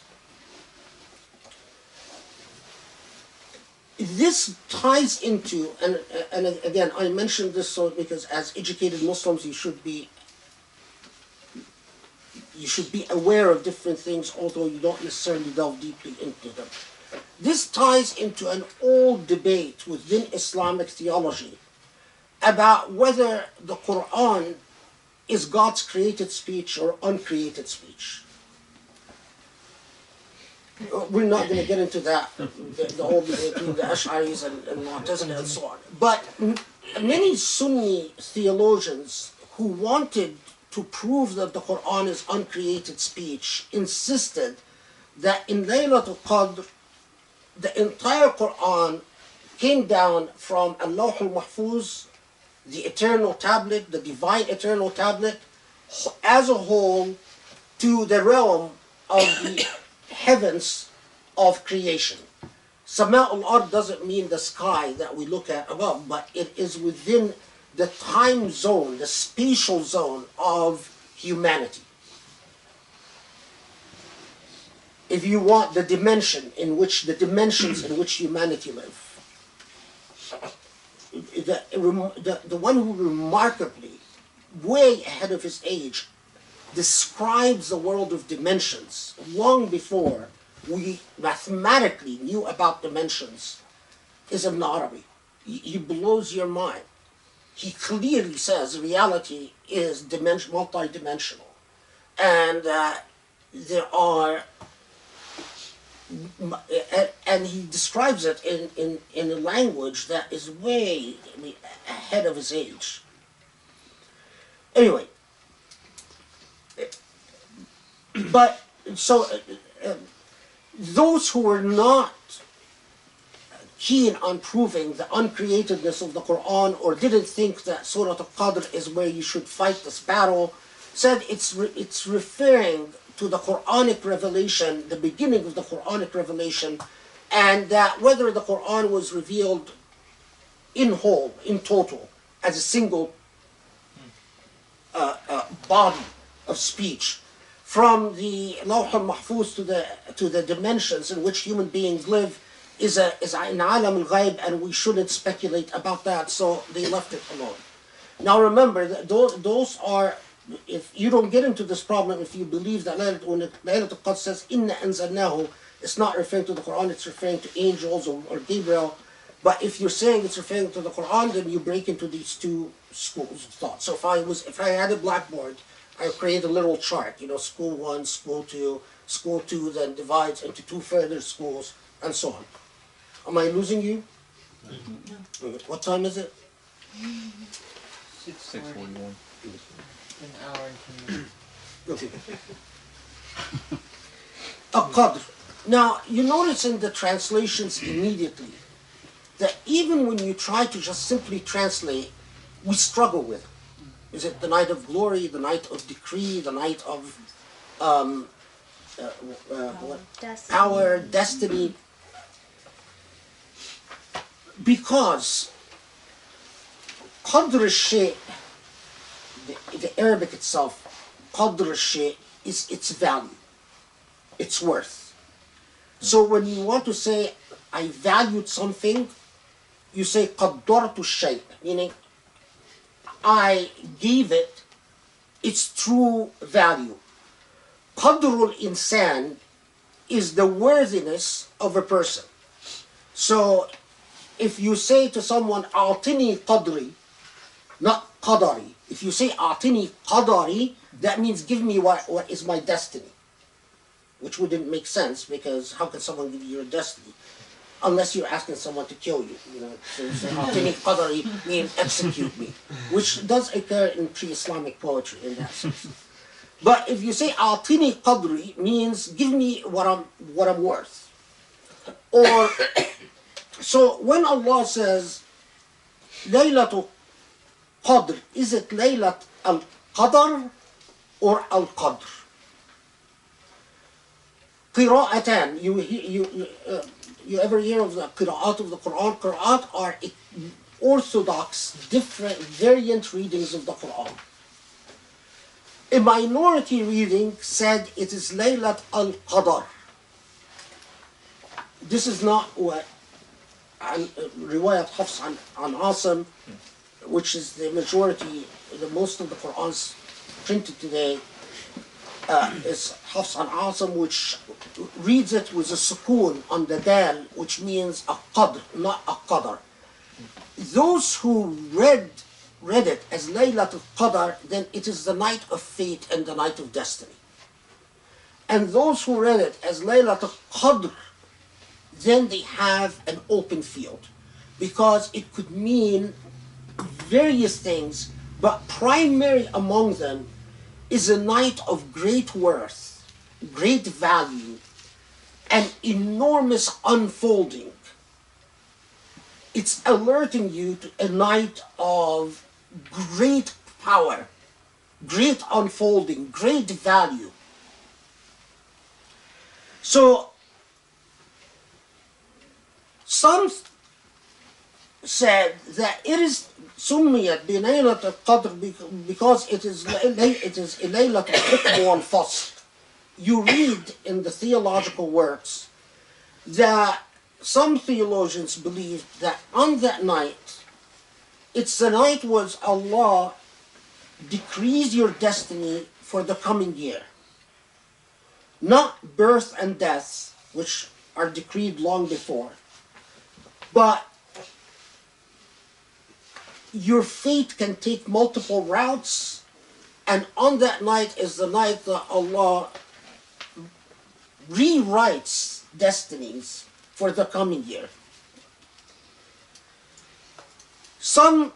Many theologians, however, said لم يثبت هذا,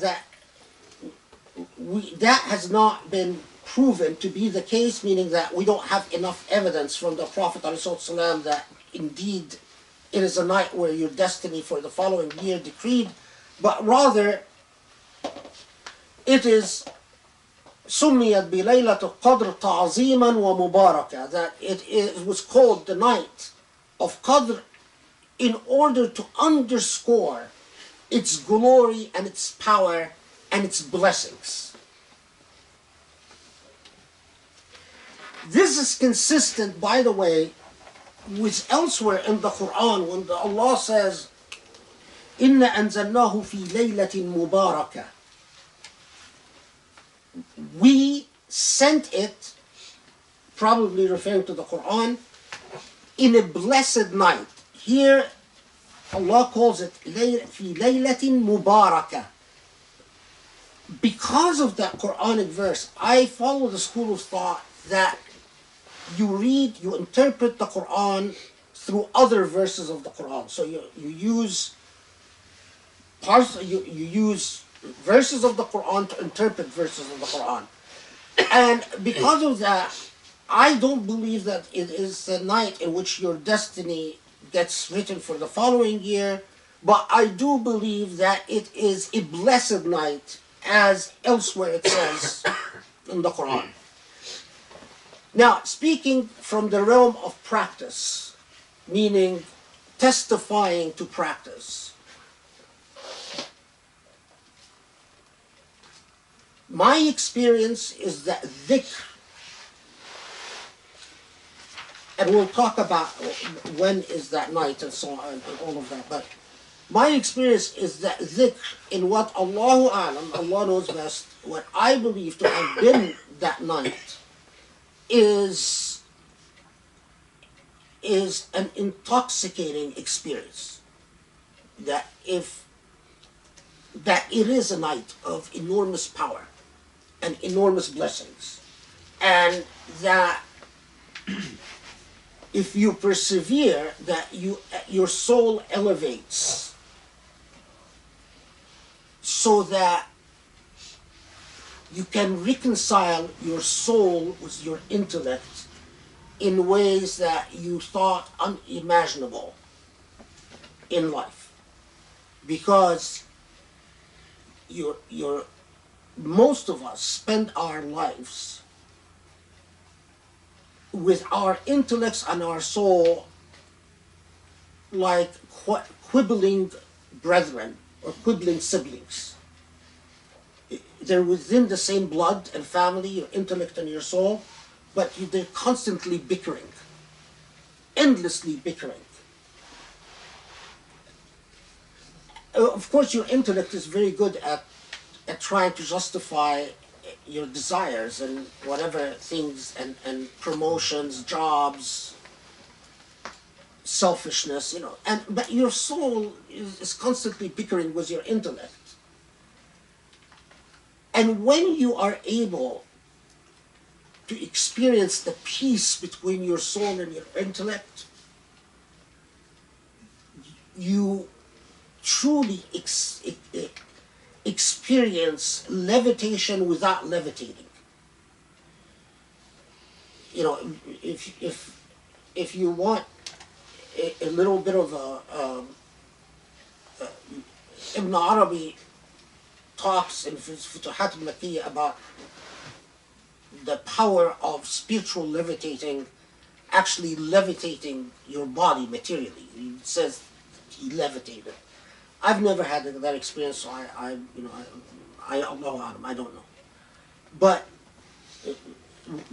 I'm from one of those people who believes levitation occurs only through the power of the angelic power or the demonic power. If you levitate, it is always one of two. It's either angelic or demonic. There is no other known means. Is it possible? Yes, the demonic can do it and the angelic can do it. Anyway, but I have never experienced it. I theorize about it because I read about it, but a lot. But let's stay with soul levitation. Soul levitation, so it is, now here, a blessed night.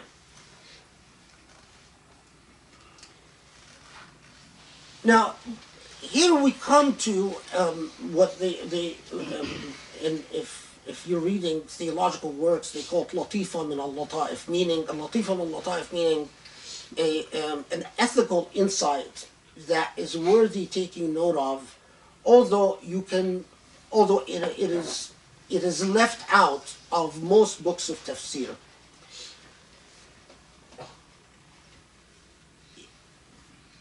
Many theologians cite Laylat al Qadr in the context, meaning that it's not mentioned in books of tafsir, but mentioned where people quote Laylat al Qadr, this surah.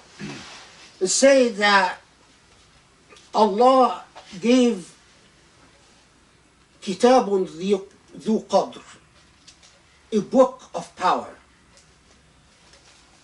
ala rasulin dhi qadr, to a prophet of great power, لأجل أمة ذي قدر, for a nation that should be of great power. That the very choice of Laylat al Qadr alerts us to a venue, a pathway to Allah, And some of the most interesting discussions where Laylat al Qadr is cited, where it talks about how human beings that don't realize their own worth يفقدوا علم قدره, that human beings that don't realize their own worth, Allah gave them a night in which if they remember Allah within that night, they will realize their own worth. Meaning they will gain self-respect. The sentence that I read, many Muslims in our age, I mean, I wonder if our forefathers would have ever imagined that this would happen, but you are a complete Muslim if you realize the great honor and the great power that lies in your book, in your kitab, in your Rasul, in your Prophet, and in your ummah, in your people, in your nation. If we miss out on any of these basic components, we become defective Muslims. So if you as a Muslim lose sight of who your Prophet was and what his legacy is, so you're not, like some Muslims today, they're not really sure that their Prophet was all that. They're not even, they'll say stupid things like, oh, we follow the Quran, we don't care about the Prophet. Or they talk like that book that Shihab Ahmad wrote, that the Quran has a pretext and context and post-text, and the Quran is they lose sight of the power of the Quran, the great honor that Allah has given them. Or if you lose sight that this is the ummah, this is the nation that Allah sent, that is supposed to attest for God, on behalf of God with humanity. What does Allah tell us about Ummah al-Islam? About our Ummah? Shuhada lillah. That we are supposed to bear witness for God on humanity. But you cannot bear witness on humanity if you are not the moral example to humanity. You cannot perform that function if you don't embody the ethical power of the divine. And that is why Allah promises us that if we don't charge our covenant by bearing witness, that Allah will replace us. Again, I underscore this because it blows my mind how so many modern Muslims are confused and lost. Laylatun dhu Qadr, a night of great power. Bikitabin dhi Qadr, of a book of great power. لِرَسُولٍ ذِي قَدْرٍ, for a prophet of great power. لِأُمَّةٍ ذِي قَدْرٍ, for a nation of great honor and power.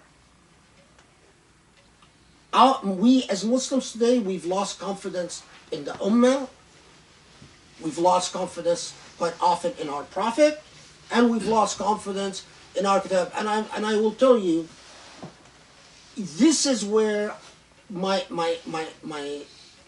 those of you who've heard me talk in interface, what was that lecture called? The interfaith about love. Yeah. Love and compassion. Yeah.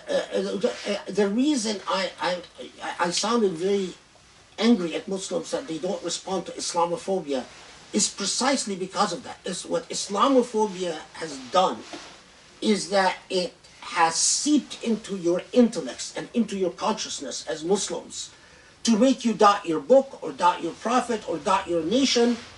And again, any of these elements, if it's missing, then the entire thrust and trajectory of what Islam is for humanity becomes missing. Then you get Muslims who are not sure what Islam adds to humanity. And they think Islam is, oh, well, you know, Christianity, Judaism, Hinduism, Buddhism, as long as you follow something, or, you know, or what is that when you're, when you don't have follow a particular religion, but you just believe in God? Spiritual. Agnostic. Or agnosticism. No. You have to understand what is the power of Islam, and that it is singular and unique, and that it is a revelation unto humanity to liberate human beings from being enslaved to other human beings, to only being the slaves of God, which basically is not slavery. Anyway, so we move on. But it just, I have to tell you that at one point last night I was reading a passage that was written in the 12th century AD, 6th century, about 630 something Hijrah. And I got to this passage and I started tearing. And you know, I found myself wiping tears because I had this passage where Ibn Taymiyyah is complaining about how sometimes he in his day and age, some Muslims don't understand the connection between Laylat al Qadr and Ummah al Qadr and Rasul al Qadr and Kitab al Qadr, a night of glory and power, and a book of glory and power, and prophet of glory and power, and a nation of glory and power. And he says, you know, sometimes I owe these Muslims today, and I thought to myself, oh, if Ibn Taymiyyah would just have, could he have imagined? I mean, and I have to tell you, the reason I also teared is that I had just heard another one of these moron Egyptian sellouts. On Egyptian TV, Yusuf Zidane was saying, oh, Jerusalem was never important to Muslims, and this is not what the Quran talks about. And Laylat al Qadr, of course he's an ignorant idiot, like all of the Sisi salats. But, and I mean that, they are. But I'll talk about a part where this relationship between the way that Allah selects space and time, especially divine, and the defeatism within the Muslim soul. And when the revelation of Surah Al-Qadr comes at a time where Muslims are at their most challenged, in a very difficult time, and it's as if Allah is telling them, I know that you are persecuted and you are miserable, but this is the time to raise your head high. At the time of great oppression is the time where you dig in deep and reach into your own moral character and stand tall. And this is effectively what the revelation of Laylat al Qadr was. Okay.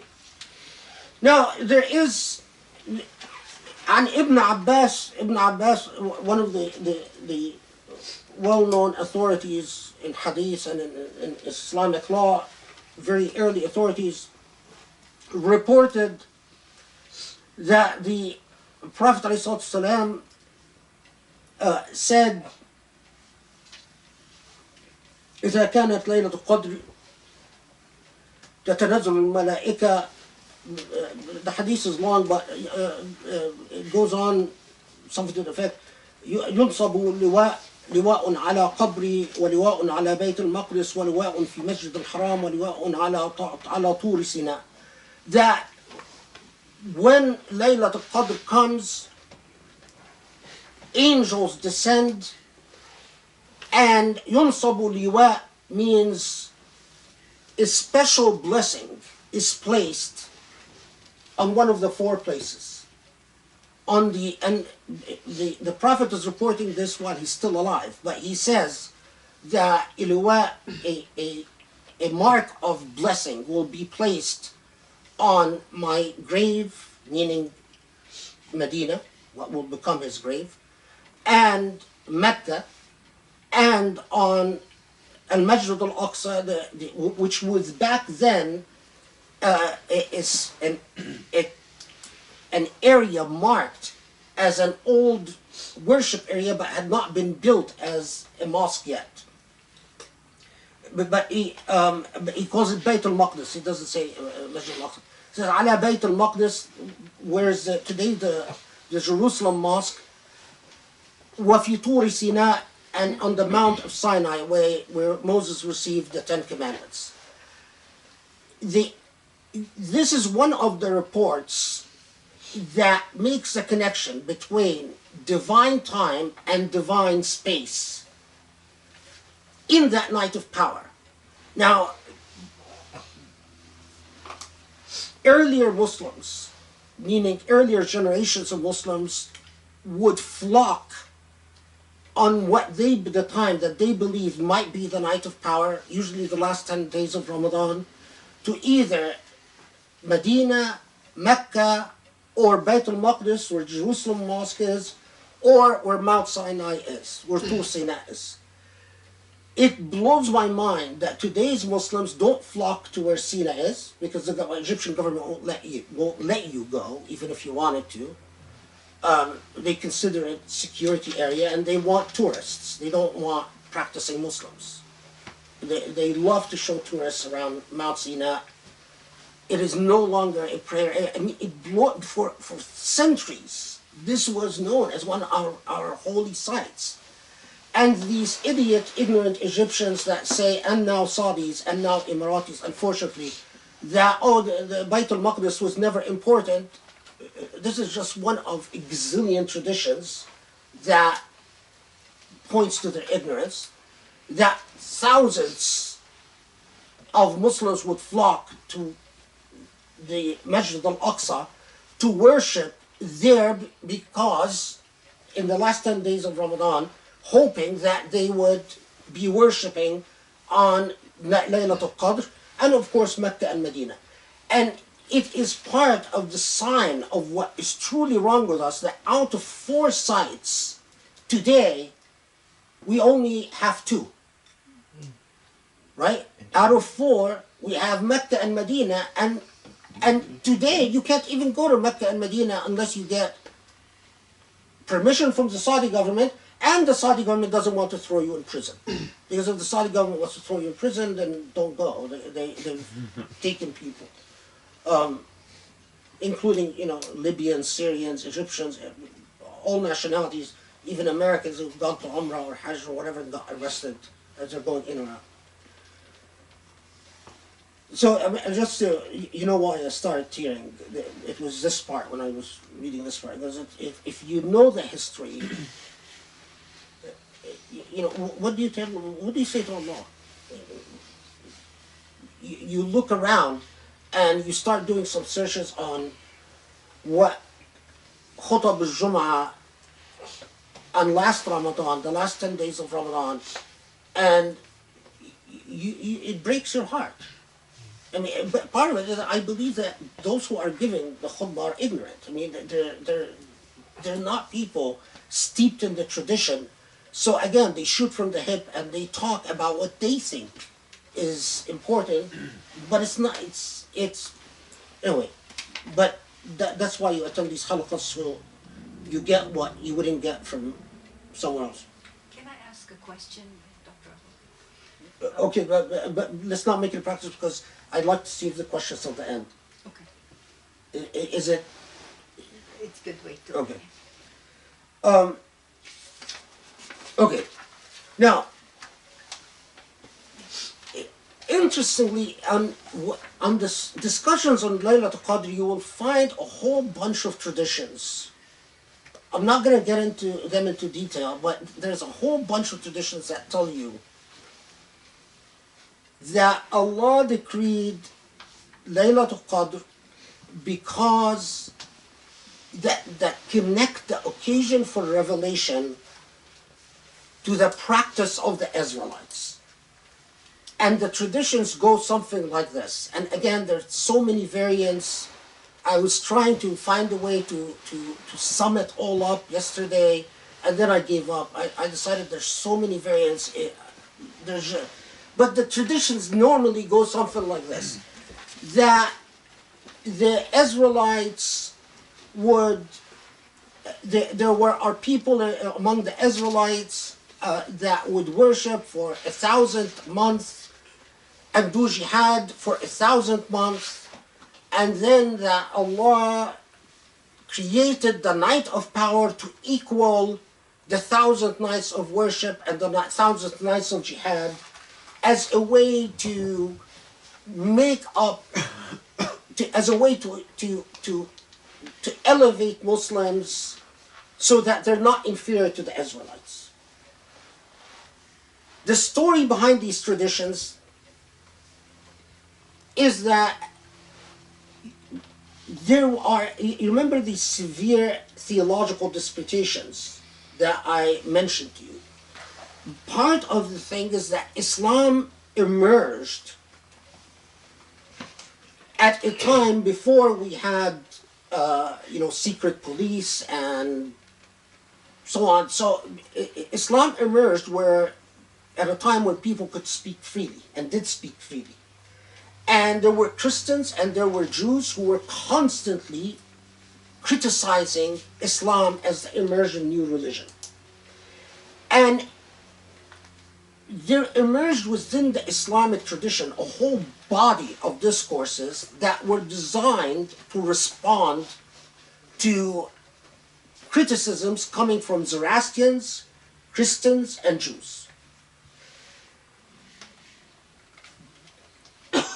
Part of these traditions are traditions that try to debunk the idea of Jews as God's ongoing chosen people. So it's not just you that Allah has given particular preference to. Allah preferred us Muslims too. Part of these traditions are ones that try to debunk the idea that Allah is not intimately involved in alam al-ghayb wa shahada. There's an old theological orientation, many orientations, that believed that God is a disinterested creator. God created, given it to human beings, and then butted out. Like deism? Yeah. Basically said, okay, it's up to you. Go with it. Run with it, basically. I'm not involved. I'm going to busy myself with other things. Whatever God's busy themselves with. Yeah. This was something that Islamic theology resisted very systematically. So you encounter these traditions. I've noticed that a lot of the translations omitted any mention to these traditions. But if you are oriented towards, if you want to know, if you do a little bit of research, even in the translated Ibn Kathir or so on, you encounter these traditions.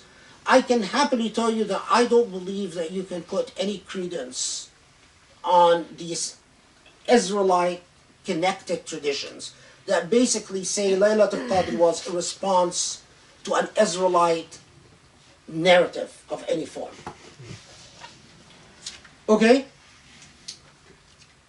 If you're dying to know more, ask me in the Q&A session.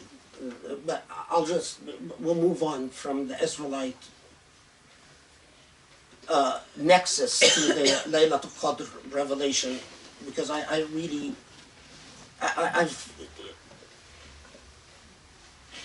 every time I've looked at one of these traditions, a very clear problem emerged very quickly.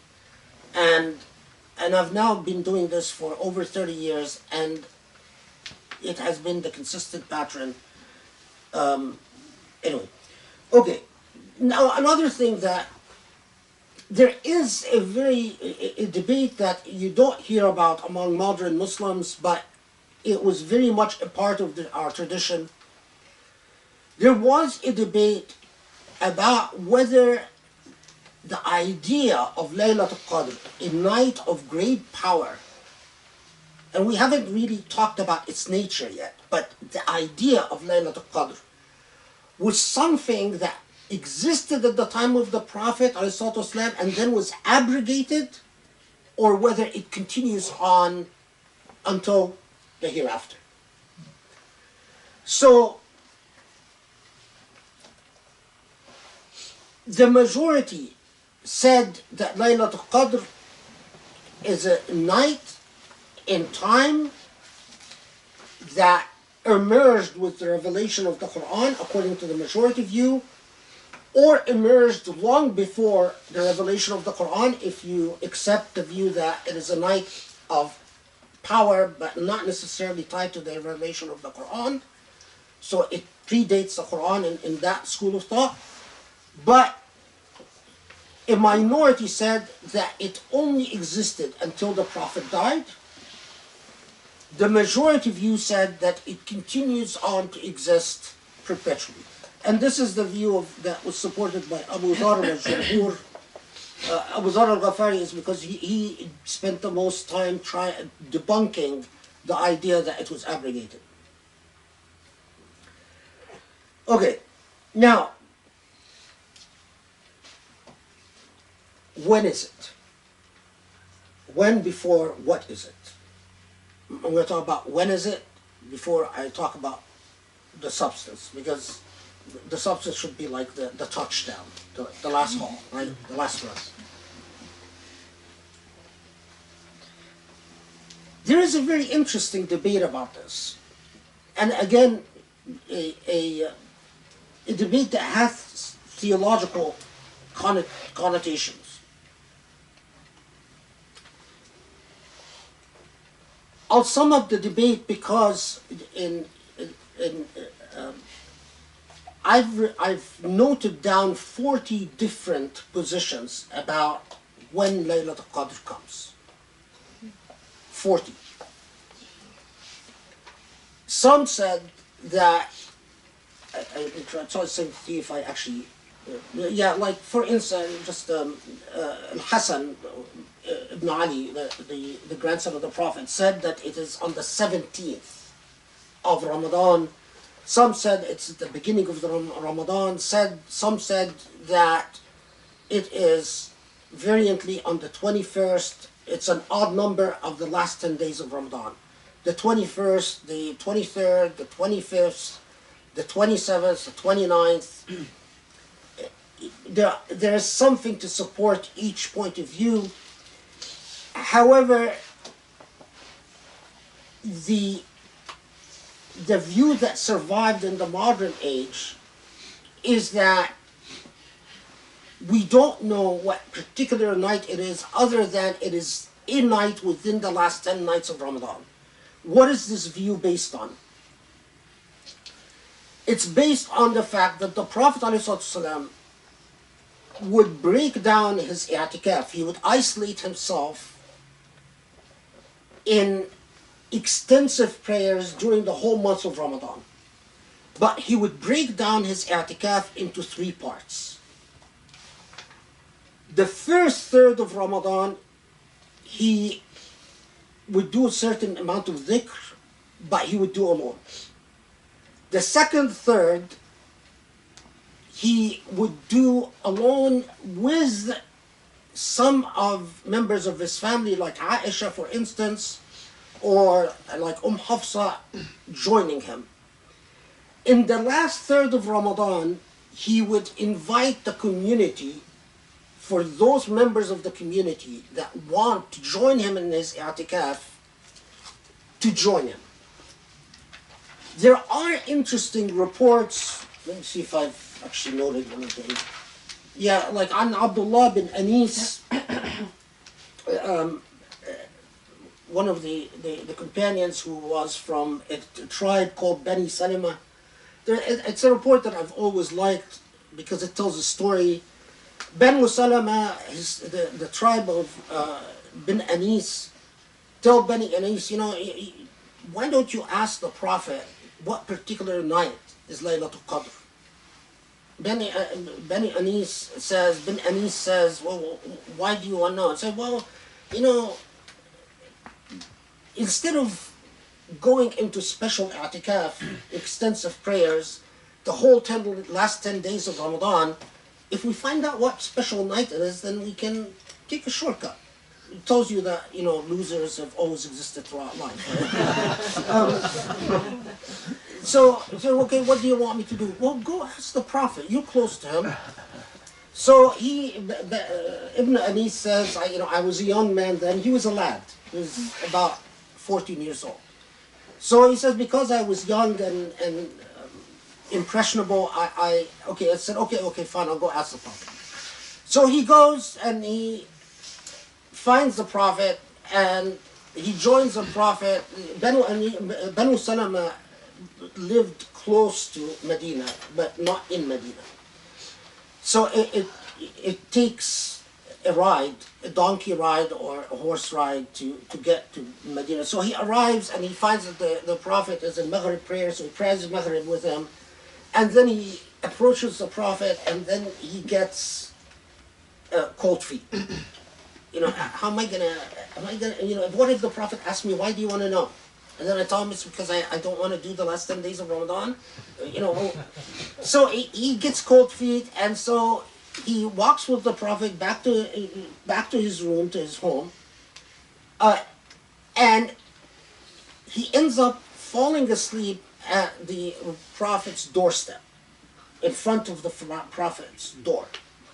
So the Prophet then, ﷺ, is coming out later for Isha prayer, and he finds this kid sleeping in front of his door.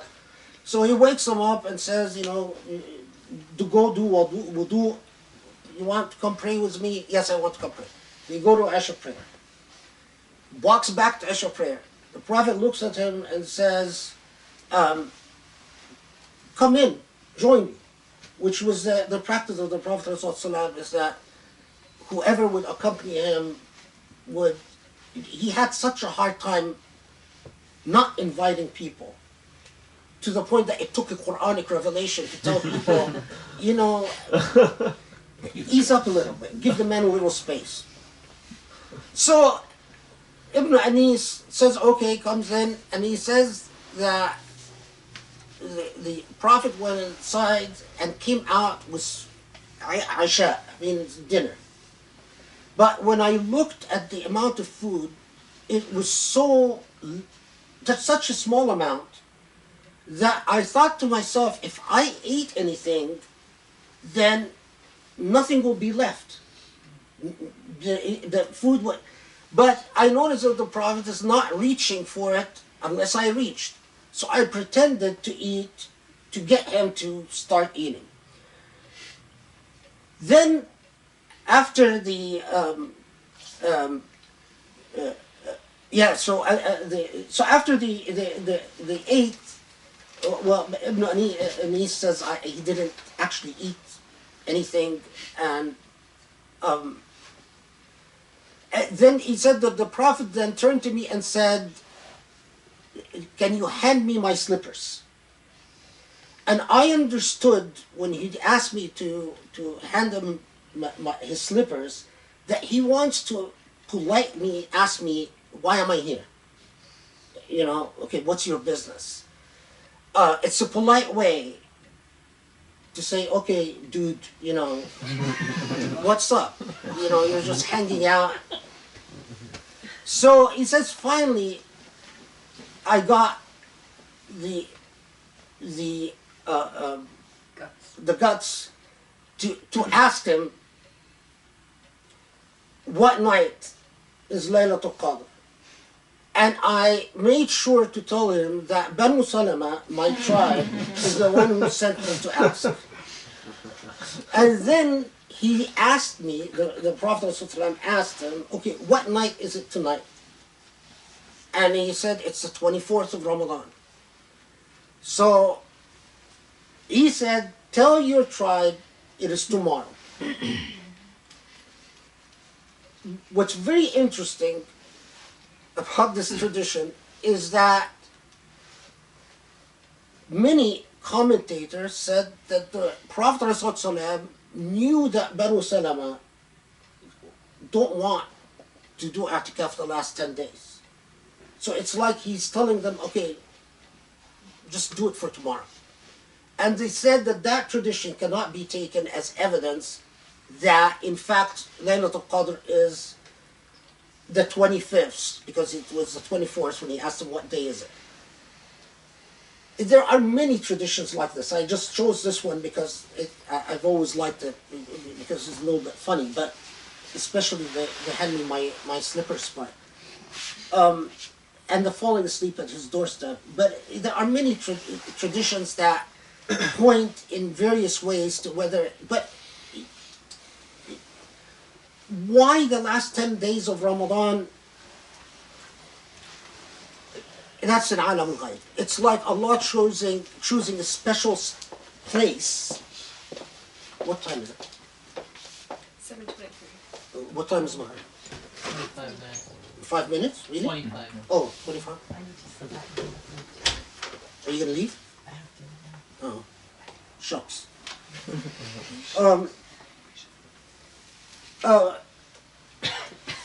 Okay. The final thing I'm going to note about its time is that there is a point of view that seems to have died off in Islamic theology school that cited various traditions that said Laylat al Qadr, Allah changes it from one year to another. That it's not a particular night, but that every year it changes. I've looked into that a long time ago, and I think it died off for a good cause. Okay, now, what happens in Laylat al Qadr?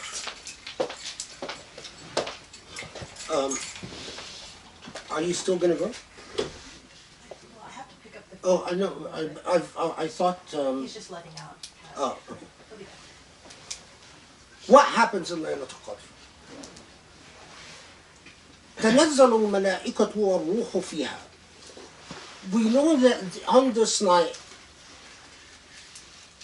the nexus, the connection between the heavens and the earth, the passageways, if you want to call them, what are they called? The wormholes?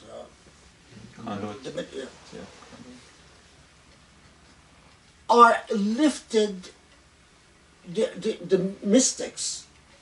You can read so many mystical testimonials about visions and dreams in which various Sufis performing i'tikaf. I'tikaf is when you isolate yourself in prayer and dhikr, the last 10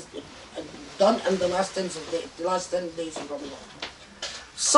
There are reports that say that there are indicators, like on the Laylat al Qadr, the sun doesn't have rays. None of these are reliable, so I'm going to skip all over them. Other than the most reliable, the last 10 days of Ramadan, the testimonials about indicators that, like, shadows look a certain way, the rays of the sun look a certain way, that you hear certain sounds in the atmosphere. All of that, لم يصح عندي, that I have not found it to be reliable, and it will take us a long time to go over it. So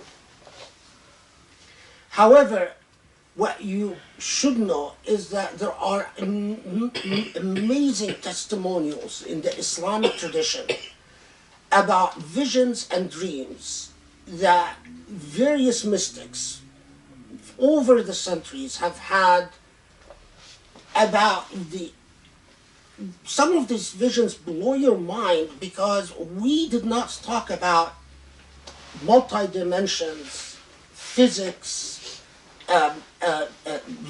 wormholes, the ability to travel through time and space until the modern age. And some of these Sufi testimonials read like modern science fiction. I mean, if you take a secular point of view.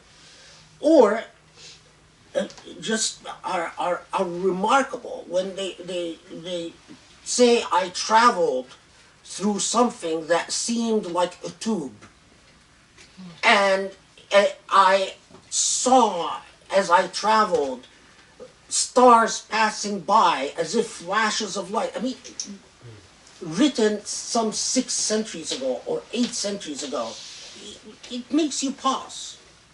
You know, or saying, I traveled and I saw myself as a young man, then as a baby, and then I started seeing generations of people passing, and then I saw the earth as if a dot, and then I saw the stars as if they were flying away from me.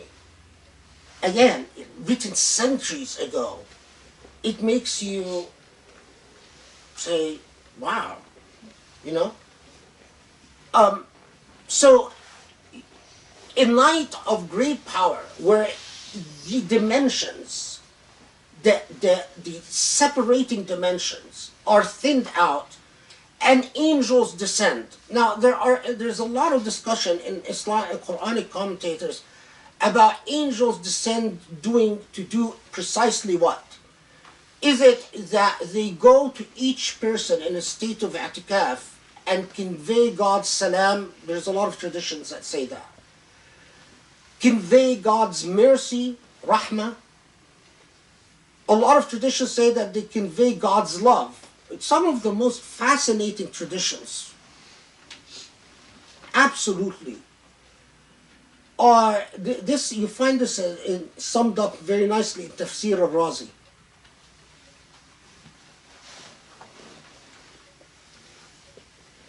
That the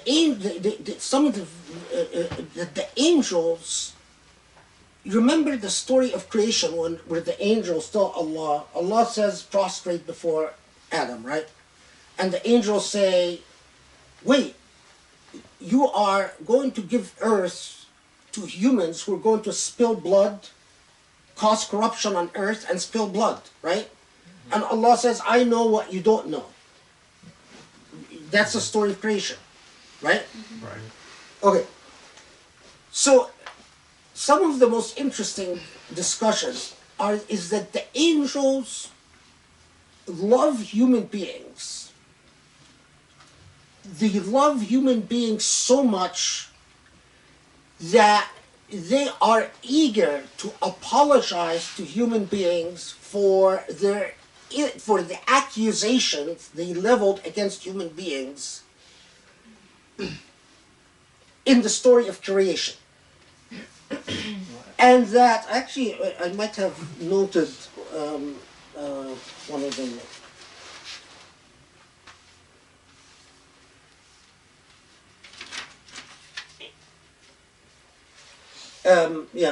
حب الملائكة يجعلهم يستأذنون. So,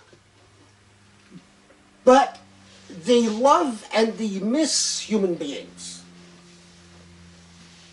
So they ask permission from Allah on Laylat al Qadr, because they cannot approach human beings without Allah's permission, to go to those who do not cause corruption on earth and do not spill blood, to apologize to them for the accusations that they made against them.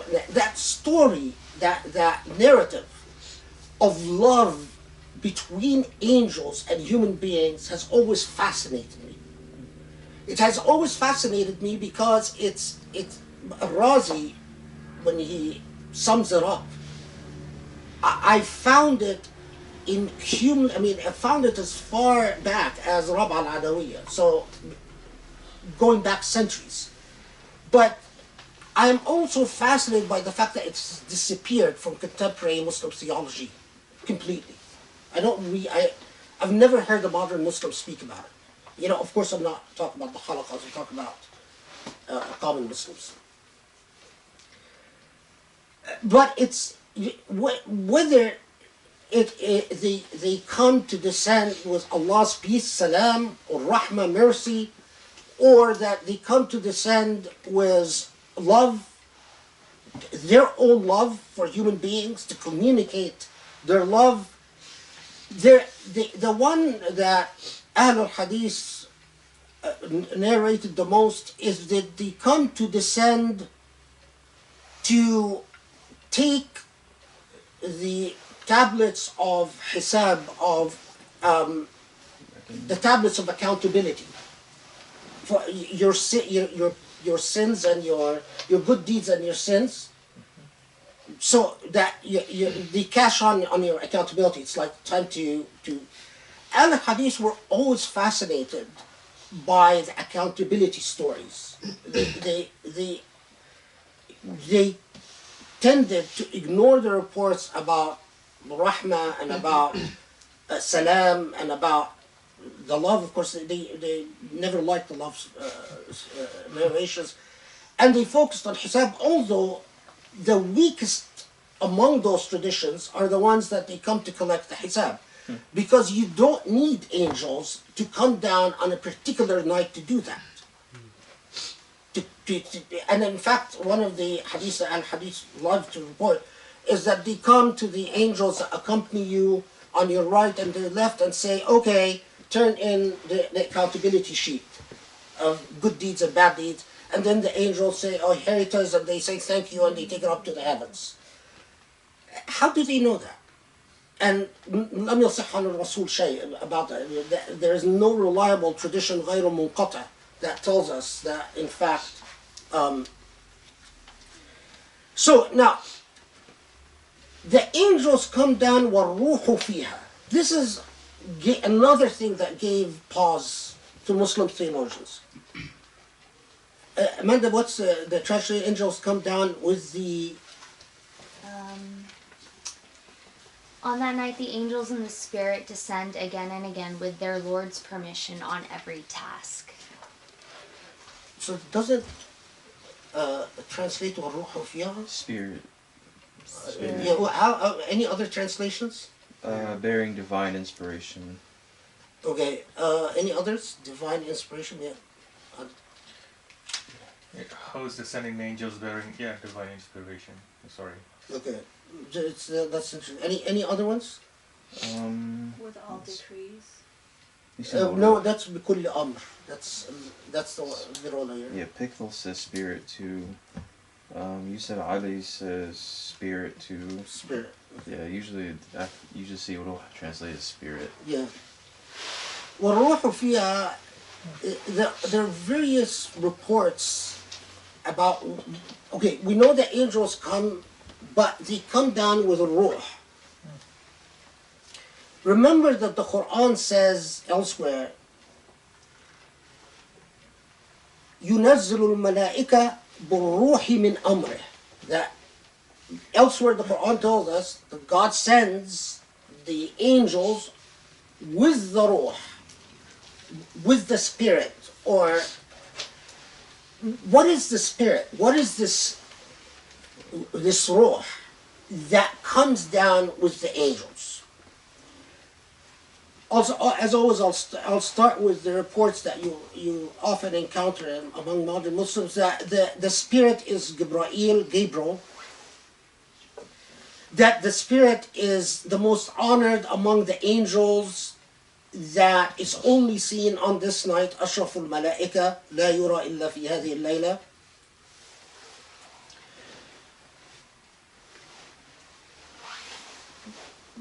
These, I think, although they're the most commonly encountered among modern Muslims, well, I actually think they're the weakest. Ruh, because of the Quranic revelation, the Quranic verse ينزل الملائكة بالروح من أمره. That the Spirit refers to the divine, some divine spirit, and most commentators describe it as Ruh al-Rahmah. That this is the creating spirit of the divine. The creating spirit is the spirit of mercy, the loving, compassionate spirit of the divine. It is the same spirit that created life.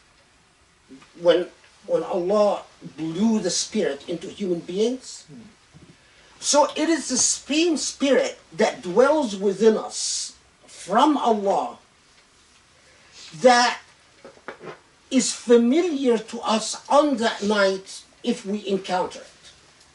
I know I'm speaking a little mystically, but that's the only way that I believe you can understand it. That spirit that dwells in you, that Allah blew into you, as Allah tells us in the Quran, when it accompanies, it is the power that animates the angels. It is also the power that gives permission to the angels, because the angels cannot enter dimensions without Allah's power. When you encounter it, and any human being that is in a state of dhikr on that night can and does encounter it, it is as if, Ibn Arabi says, كأنها لقاء الأحبة, that it is as if lovers meeting. The spirit that dwells inside of you recognizes it immediately, and it gives you peace and repose that can only be experienced, cannot be described. Okay.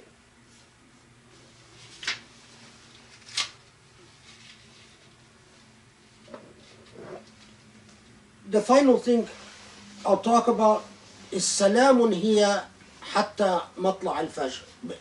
تنزل الملائكة والروح فيها بإذن ربهم من كل أمر. بإذن ربهم من كل أمر. من كل أمر meaning that with أي من أجل كل أمر.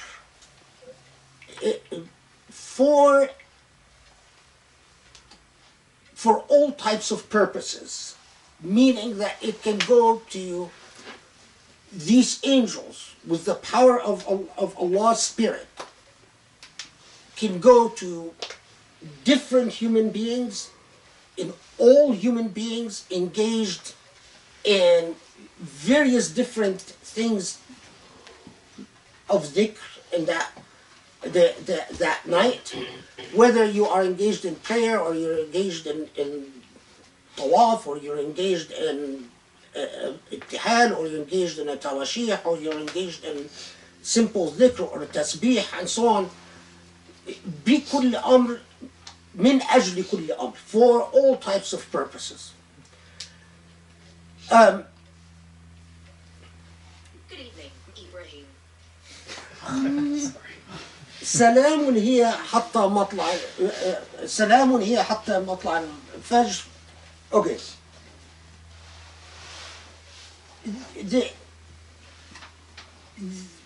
The only thing I would like to note here is a difference in qira'ah.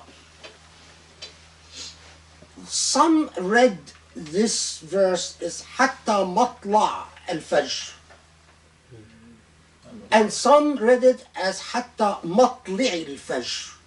The difference between the two is حتى مطلع الفجر is until the start of the first break of sunshine.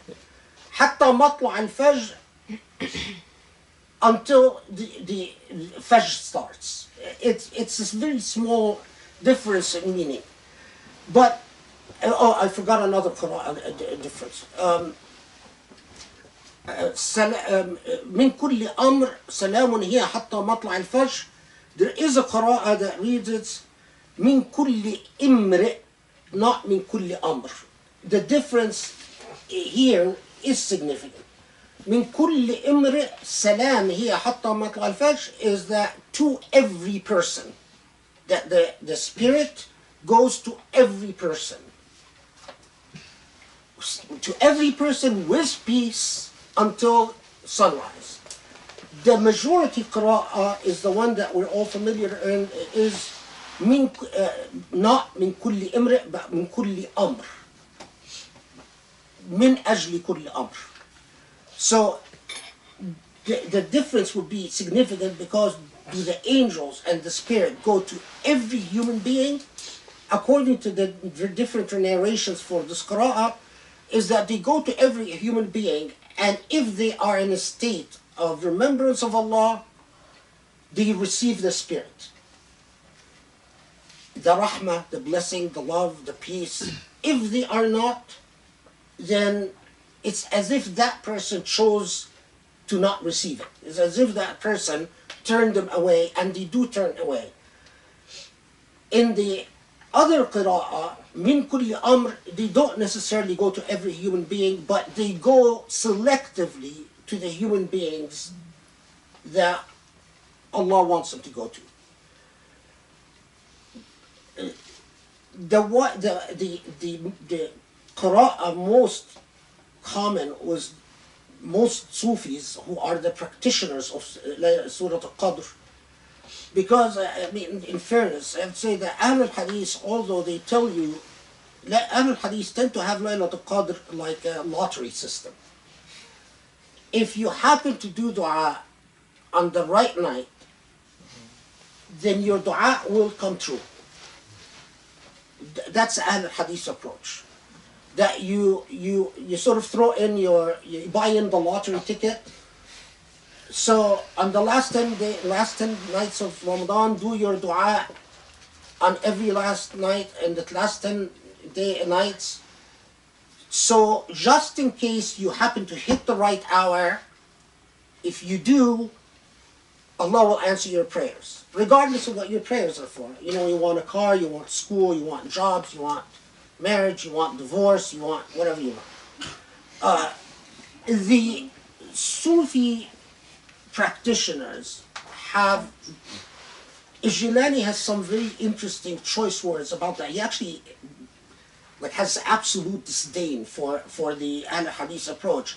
And he says that Allah la yuqamiru bil azlam, that Allah doesn't cast, doesn't gamble like they used to cast arrows in the days of Jahiliyyah. And that Laylat al Qadr is not about getting your prayers answered if you happen to hit the right hour. Laylat al Qadr is about on that night, if you are in a state of surrender to Allah through dhikr, then Allah matches that spirit with a special power that elevates your soul and helps you along that journey from al-mahd lil-lahd, from birth to death. So the testimonials of Ahl al-Hadith about Laylat al Qadr are always, I think this happened, I got a boy, my wife gave birth to a boy because I think I happened to do the dua on the right night, Laylat al Qadr. But we never know because we never know what hour, what day, and so on. All the testimonials of Sufis are about visions and dreams, and what they believe happened on Laylat al Qadr. And the type of the visions that I described to you that sort of blow your mind. Okay, am I missing anything? What time is it now? 7:46. Okay. 5 minutes. Okay. I'm skipping a lot of things, but it doesn't matter. I think you've had enough. Wouldn't though. It's so interesting. Yeah. Isn't it interesting that I am sure, I am sure that if you would have come to most Muslims you meet at the Islamic Center and said, we're going to talk about Laylat al Qadr, they would say, oh yeah, 15 minutes. that's part, when a prophet, a night of glory for a prophet of glory, for a book with a book of glory to an ummah of glory. That's precisely why we are not an ummah of glory. Because when you don't know your tradition, the way we don't know our tradition anymore, then someone will come in and fill in the empty space. And who's going to fill in the empty space? It will be everything but Muslim. Whether it is the Islamophobes or the Orientalists or the secularists or the Christians or the Jews or Buddhists or the Hindus, you have an empty space. The laws of creation is empty space will be filled. And if it doesn't have Islamic content, it will be filled by something else.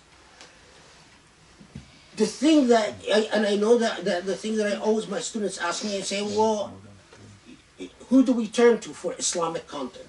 And that's the dilemma. And that's why I'm so angry at rich people. Because you can't make an educational system work. You can't educate others unless there are resources. Ask any person that has lived their life in scholarship. Any student needs to be fed, and needs to be clothed, and needs to be housed. And people can't study if they have to worry about money. And so it is always, as the Quran says, that when it's always mutrafi qawm, it's always the rich class that either decides whether a nation becomes cursed or blessed. Because it is simply a matter of economics and spending.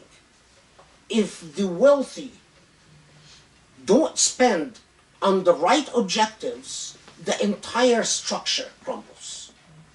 And that's why I always, and I personally think, in our day and age, anyone that Allah has given a lot of money to, is Allah as if has given them coals of fire.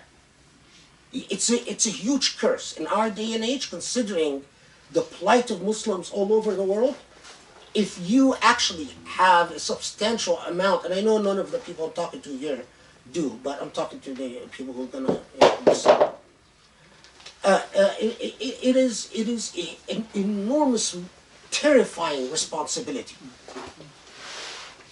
because you're going to be held to account for the responsibility.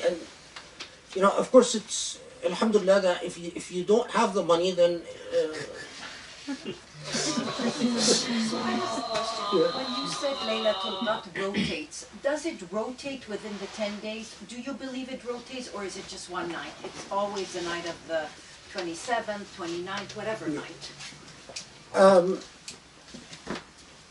I believe it rotates within the 10 days, and I believe we don't know. There is a school of thought that said it rotates within the entire Ramadan. I don't follow that school of thought. They rely on a tradition that from one of the tabi'een. But anyway, now Allahu A'lam, because people who say no, there's a lot of evidence that it is the 27th. They cite a lot of reports. Some of the reports are very interesting, like the one who say the number 7 holds one of the secrets of creation. There are 7 heavens, there are 7 days in a week. They cite a whole bunch of things, and they say so, and it would be consistent with these laws for it to be the 27th. I get their point, but it doesn't convince me. To put it that way. Allahu A'lam. I think a wise Muslim,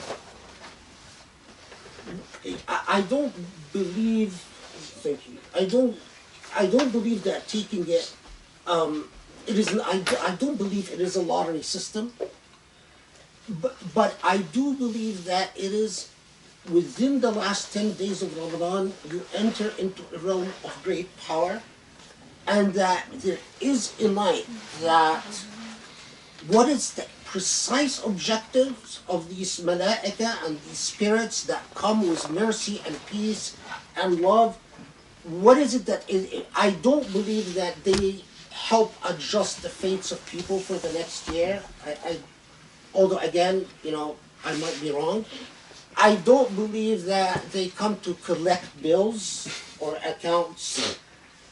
What then do they come to do other than convey peace and blessings? I don't know. My sojourns in life, my journeys in life has convinced me that there is an objective that we don't understand and we will probably never understand. But I think that Allah consistently affirms to us that part of your belief as a Muslim is to believe in alam al-ghayb. And part of the ghayb is that you surrender, you concede that there are chosen places and chosen times for special treatment by the divine, and they enter within the jurisdiction of the divine and not the jurisdiction of the human. And that part of what you learn is the humility of saying, I will experience the divine, but I will not intellectualize the divine. Because if you are one of these, conceited, smart people who thinks you're so smart you can figure everything out, you come to things like Laylat al Qadr, or like the, how many years this prophet or that prophet lived, and you really come to a turning point. Do I accept the proposition that my intellect can be rendered subservient to my belief, or I don't? And I believe that this is part of the reason that Allah made certain places chosen and certain times chosen, is to challenge people to accept that that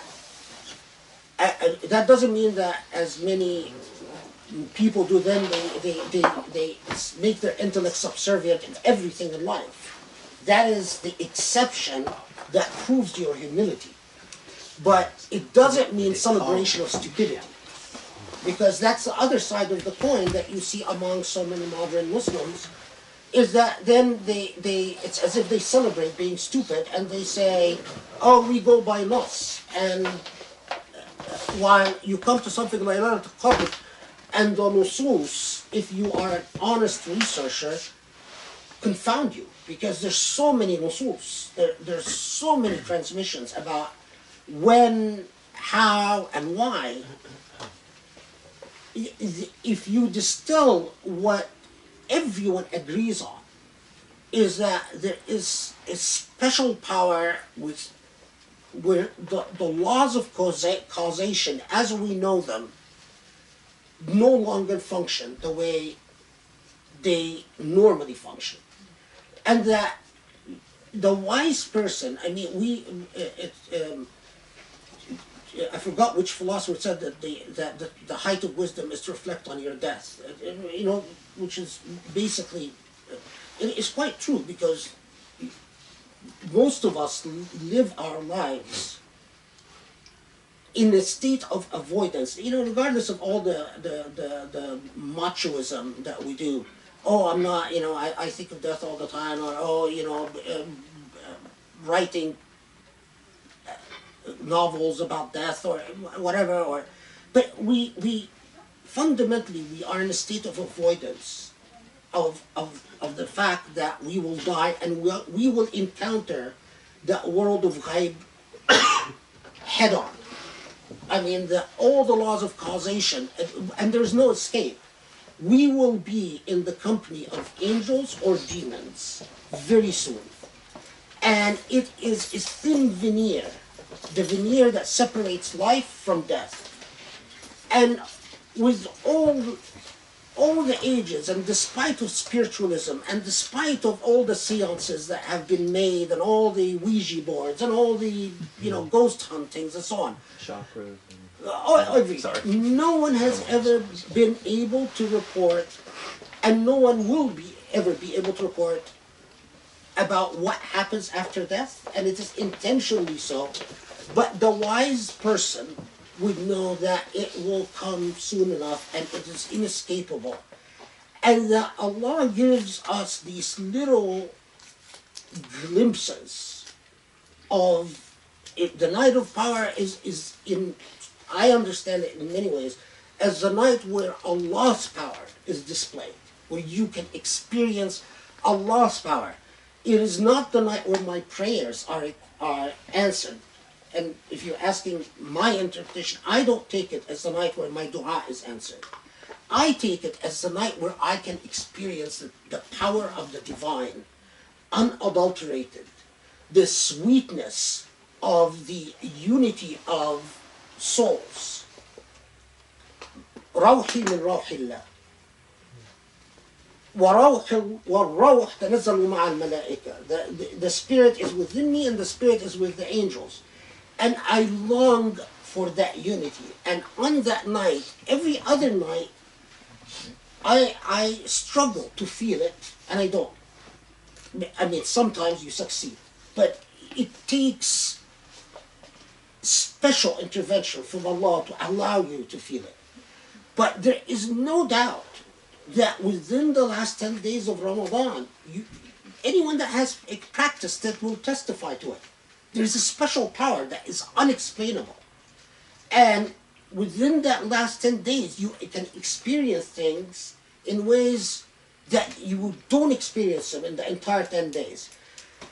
You know, Arabs, of course, who've now systematically, first colonialism and then post-colonial governments have always worked to ruin Arabs as the worst possible Muslims. Because, you know, the last 10 days of Ramadan, all the Arabs that I know, they're musalsal watching Syrian and Egyptian musalsals. These are soap operas shows. You know, they heat up the last 10 days of Ramadan for the finale. So, you know, all the Arabs get busy watching musalsals. For real? Oh yeah. Oh yeah. Oh yeah. You kidding? Do they make it like that on purpose? Yeah. Like And all the musalsals are as far away from God as you can possibly get. I mean, just it is mind-numbing. And so I mean, Arabs have become the worst possible. Dr. Abou El Fadl, so realistically, it's very difficult to stay up the whole night. So even if you doze off, you miss that moment? Or isn't the dozing an ibadah as well? Can we actually, because we've been going for 3 hours straight, so can we take a break and pray, and because my back is killing me, so I'm being kind of selfish, and then we can come back and do Q&A? SubhanAllah, you know, before we started, I felt very ill. Yes. And we were driving here, I felt very ill, and we were waiting for the madad. The madad is a true thing. Allah gives you the madad, Allah takes away the madad. So I'm amazed that we've been going on for 3 hours. But it's the power of the madad. Madad means help? No, madad is the divine aid. Madad min Allah. Sufis will often, when they do dhikr, they'll say, Madad, Madad, Madad, Ya Rasulullah, Madad.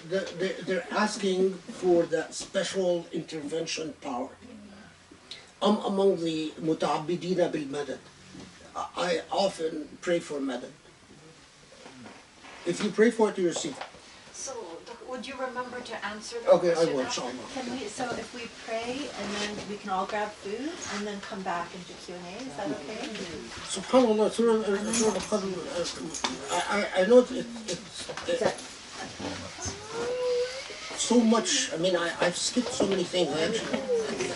Sharif, why don't you be in charge of moderating questions? Yeah. But let me start first I want to clarify something about. I'm going to for this clarification. I'm skipping over schools of thought because there are a lot of. I'll just tell you what I've come to it based on what I believe from my research. Allah subhanahu wa ta'ala doesn't speak about an hour. He talks about a Laylat al Qadr. تنزل الملائكة والروح فيها. And I don't believe that Laylat al Qadr there is an hour where you meet the Ruh or an hour of Ijaba. I think it's an entire Layla.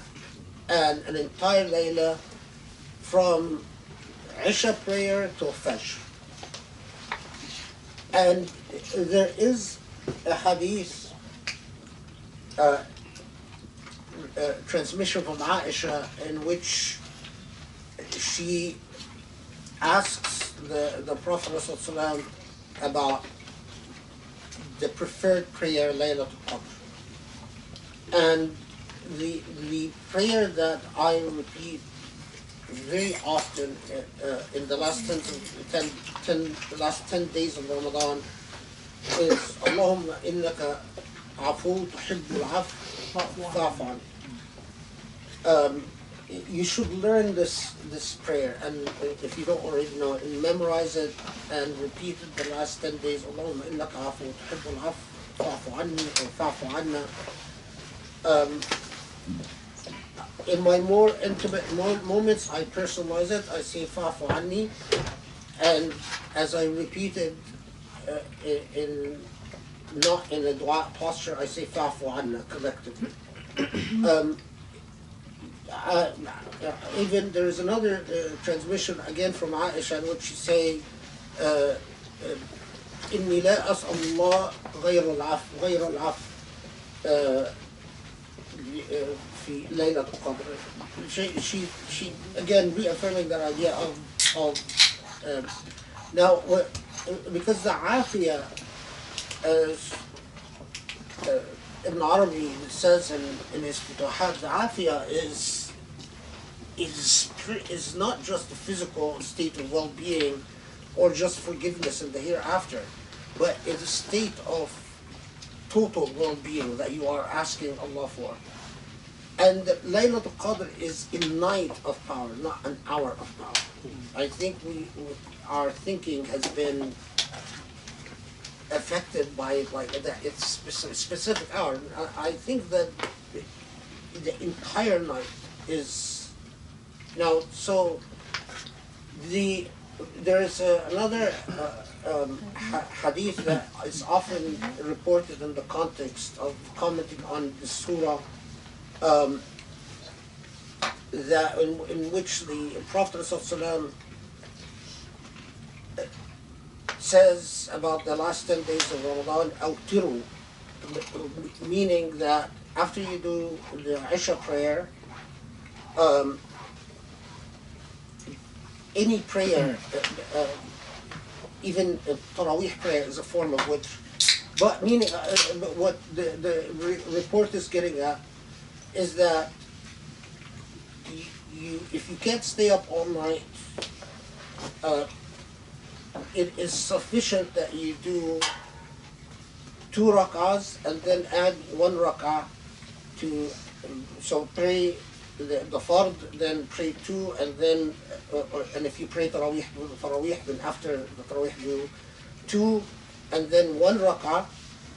And in the final rak'ah, read قُلْ هُوَ اللَّهُ أَحَدٌ قُلْ أَعُوذُ بِرَبِّ الْفَلَقِ and قُلْ أَعُوذُ بِرَبِّ النَّاسِ, and then do the dua that you are, as long as you are able to do it, or do dhikr. In other words, just do something extra. And that will be sufficient. I mean, if you are unable to stay up or unable to do i'tikaf, there are a lot of ahadith that reported from Ali, reported from the Prophet, reported from that they would, on the last 10 days of Ramadan, they would have their entire family join them in i'tikaf. But i'tikaf is not time spent. It's, you could spend 20 minutes, and that 20 minutes, if done with the necessary khushu' and intensity, could be more powerful than 4 hours in which your mind keeps wandering about and you keep thinking of earthly things. Because experience have shown it is much better that you handle something which you can do intensely than do a lot, but it's all superficial. So even if it's just an extra 10 minutes of tasbih or dhikr, even if it's just an extra 10 minutes of say subhanallah, alhamdulillah, subhanallah, alhamdulillah, astaghfirullah wa atubu ilayh, just that simple that you do it for a short period of time in the al-ashr al-awakhir with full concentration and without interruption and intensity. Quite often the yield from that is much better than forcing your psychology and your body to deal with something that you're not equipped to deal with. Of course, I mean, ideally, if you're able to increase each night a little bit, I mean, even baby steps, like if you say, okay, the first night I'm going to do, intensely, whatever you are able to handle, 5 minutes, 10 minutes, 15 minutes, whatever you're able to handle. And then each night, until the last night of Ramadan, I'm going to, increase it 3 minutes, 5 minutes.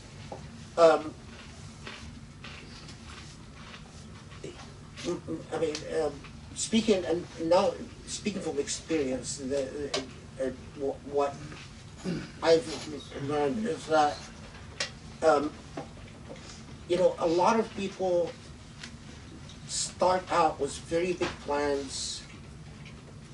They have the himma, they get moved, and they say, well, I'm going to do this and that. And if they chew more than they can bite, it backfires. And it just, that's not, because it's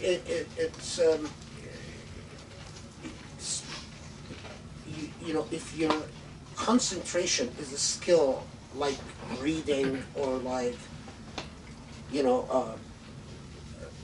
it's a skill that you learn. And spiritually, especially if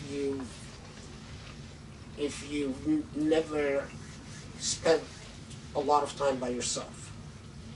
And so, as the Prophet ﷺ said,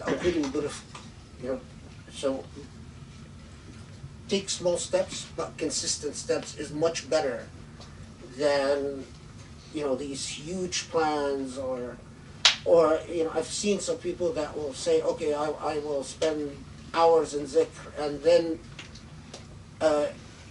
you find that they do it one night, and then after that they just avoid you all the time because they don't want to do it again, and they're afraid that if they see you, they're gonna ask them to do it again, and it affects their they don't know why they're avoiding it, but that's the ultimate thing that they're trying to avoid, and it's because they turn themselves off.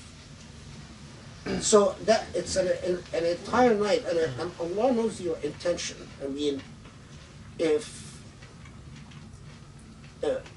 you long for the divine, Allah knows your longing, and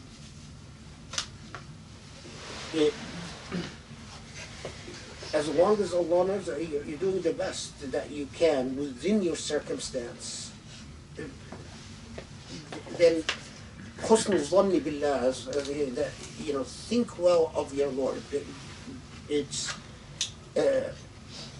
if you put human limitations on God. That's the biggest mistake of al-Mujassama, the people who imagine God to be... Anthropomorphous?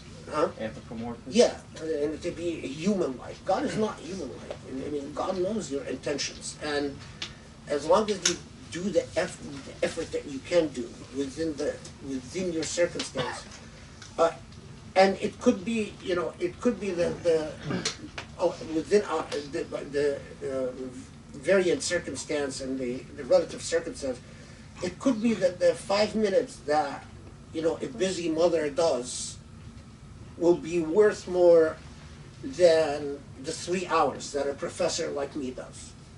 Because Allah knows, you know, the circumstances of that mother, and Allah knows my circumstance. And that husn al-dhan, that thinking well of God and thinking positively and optimistically about your Lord is a very, very critical part of spiritual growth. Allah is not petty. Allah is not vindictive. You know, Allah is not out to get you.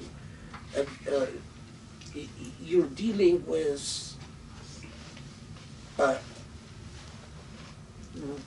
maker who knows what he's made, or what God made, because God is not gendered either. Okay, so that's the part I wanted to add, to just make sure that, because you raised this issue, and it's very, and learn that dua, Allahumma innaka afu tuhibbul afwa fa'fu anni. And the tahmid, the tasbih, subhanakallah bihamdika astaghfiruka wa atubu ilayk. I intensify the dua. I repeat these in the last, especially the last 10 days throughout Ramadan, but I also will often repeat consistently to myself, Allahumma anta as-salam wa minka as-salam, alayka tabarakta ya dhul jalali wal ikram. The greatest gift that Allah gives to your heart is the gift of peace and tranquility. It has taken me a long time to learn this, but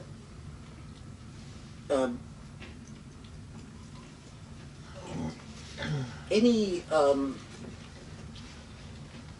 what vindictiveness, jealousy, anger, pettiness, you know, all of that ultimately denies you that peace. And so the greatest gift is for Allah, despite the material demands of earthly life, for Allah to give you that sense of repose and tranquility, which is the power of receiving it in the last 10 days of Ramadan is far more, is far greater than at any other time. Is the greatest gift of all. I'm not at this stage, but Ibn Taymiyyah, in one of the reports about him, is that he would say, "Man da'a ala zalimi falam yasbir." That he would believe that sabr, endurance, would require that you don't even do dua against someone who's committed an injustice against you. I don't know if I go that far, but that gives you a sense of the type of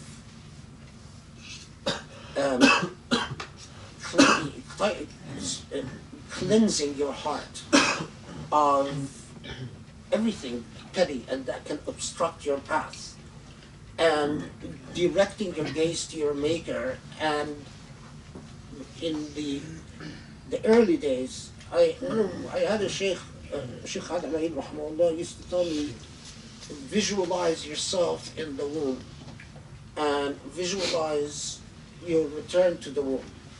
And I realized that because I was young and very inexperienced, that he was helping me, giving me a methodology to learn that tranquility, that visualization, that image, practicing that image helped me achieve concentration. Instead of allowing my mind to wander, you know, because your mind does wander, and that's the biggest challenge when you try to achieve something like experiencing Laylat al Qadr.